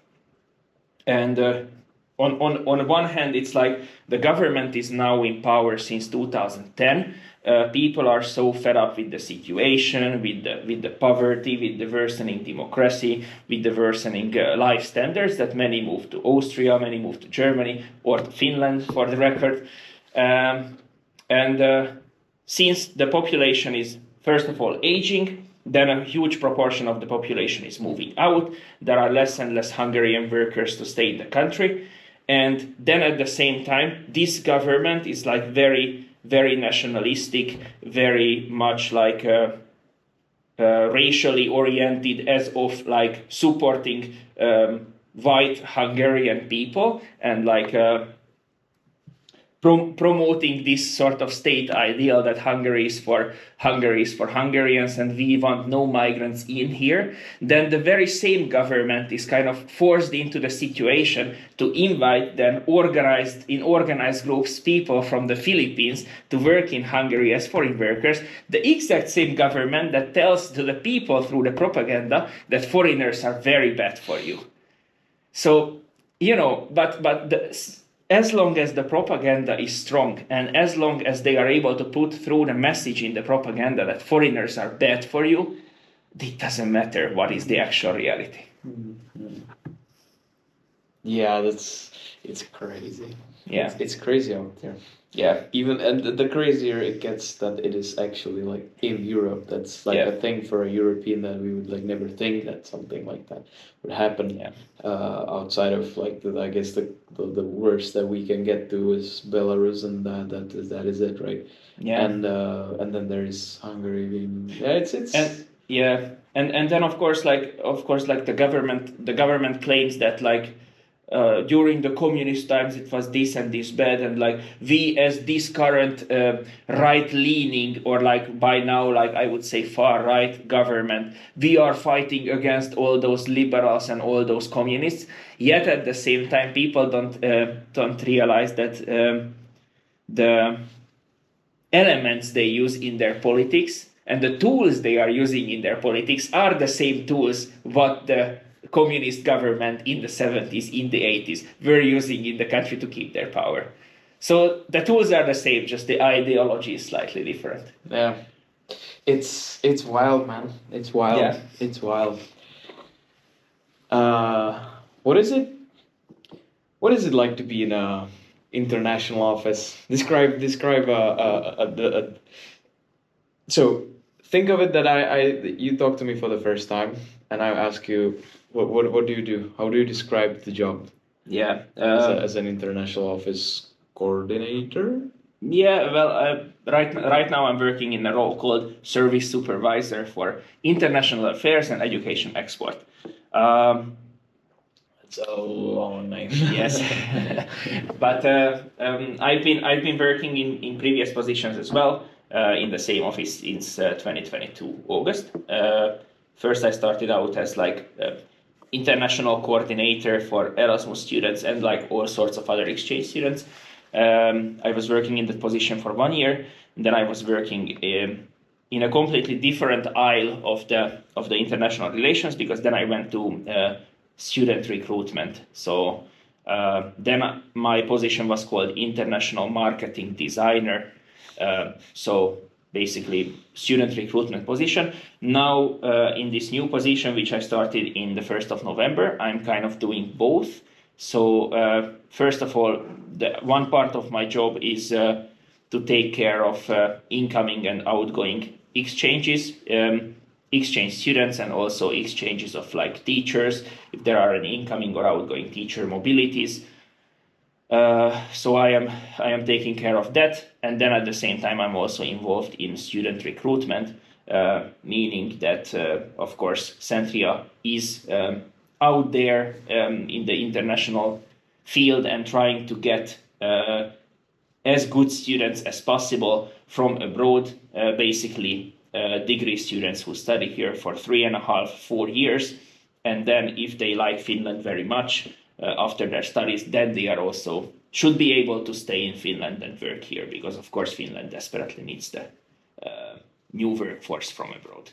So these are the two sort of jobs that my position compiles. How does a day look like?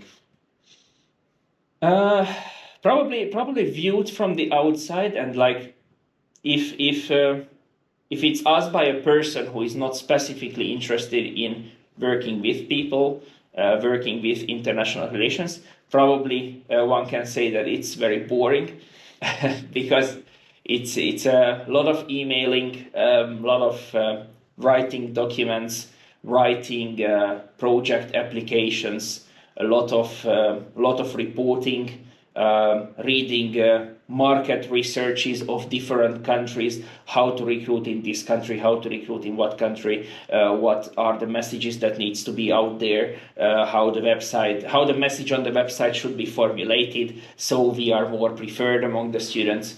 So we are dealing with these matters. I would say this could be viewed as the boring part by some, and then of course there is the very exciting part when we actually get to travel, and we do travel a lot.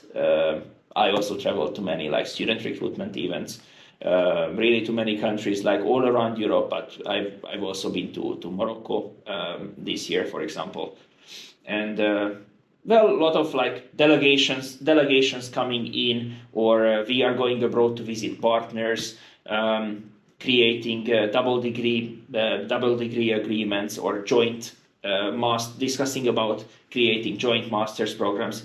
So these negotiations and getting to know new cultures, getting to know new people, new institutions to work with, that would be the very interesting part for me. How do the double degrees work? Double degrees basically work in a sense that two universities come together, and in an ideal case, no matter which university it is, whether it's Centria or the other university abroad, students would be accepted into the program in their home university that they are going to do a double degree in Centria eventually when the certain year comes.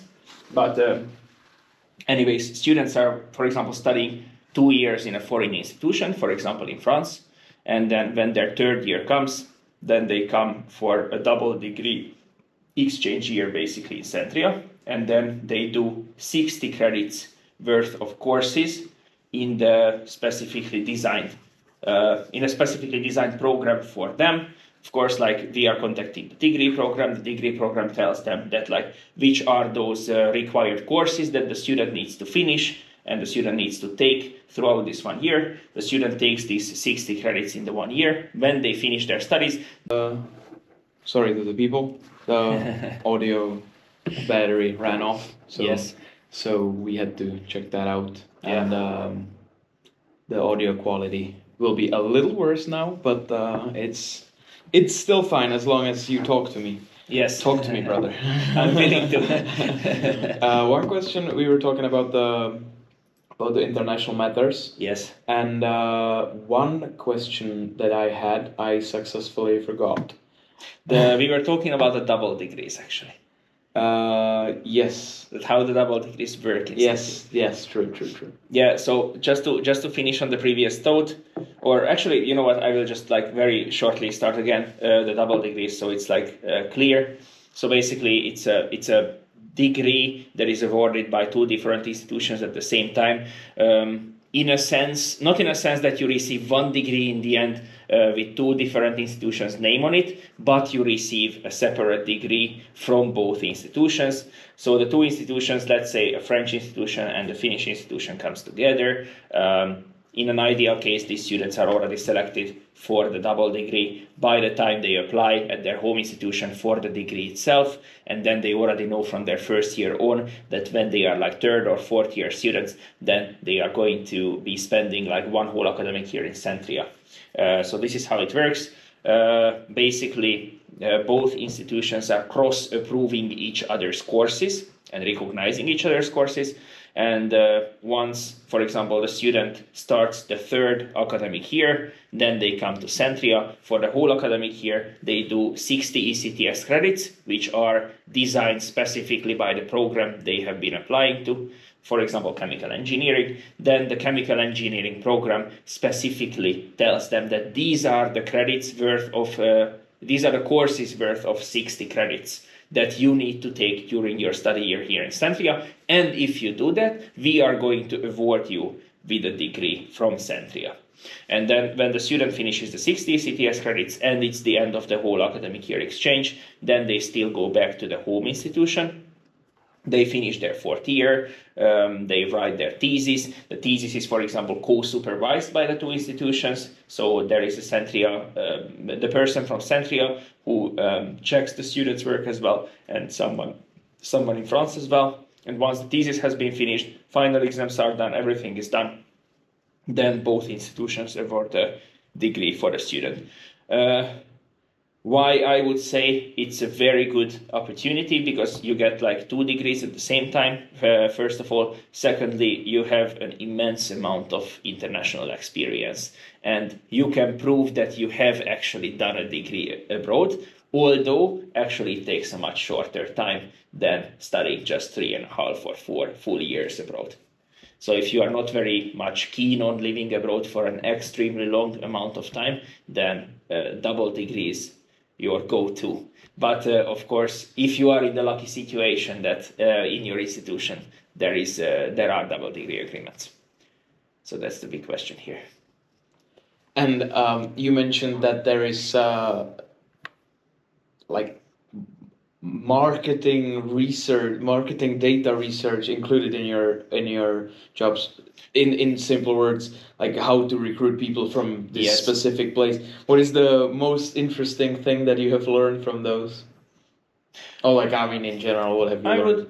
I would say that there is nothing particularly surprising in it, or it's not like you do like this in India and then you do completely the opposite in China.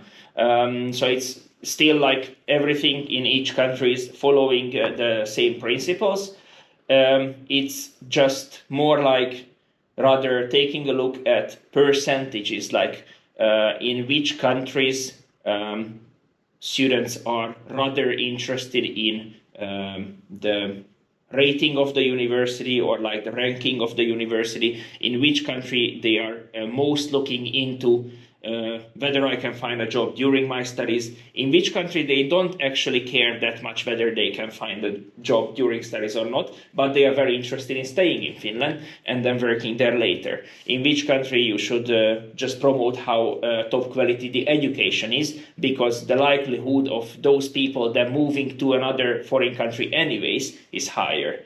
So it's more like what are you sort of focusing on when you are putting out those ads into those countries? And for example, before we go to Morocco, and we know that we are going to talk to students in Morocco about coming to Centria and starting studies in Centria.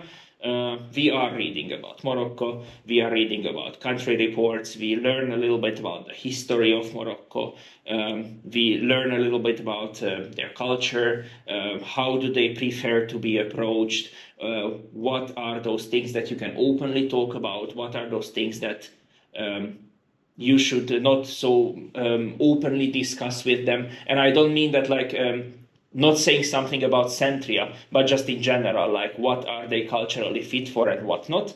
And then we read about these researches and country reports, and then we go prepared into that country. But when we are doing our marketing activities, it is very important that it's indeed in the forefront of our activities that the recruitment needs to be ethical.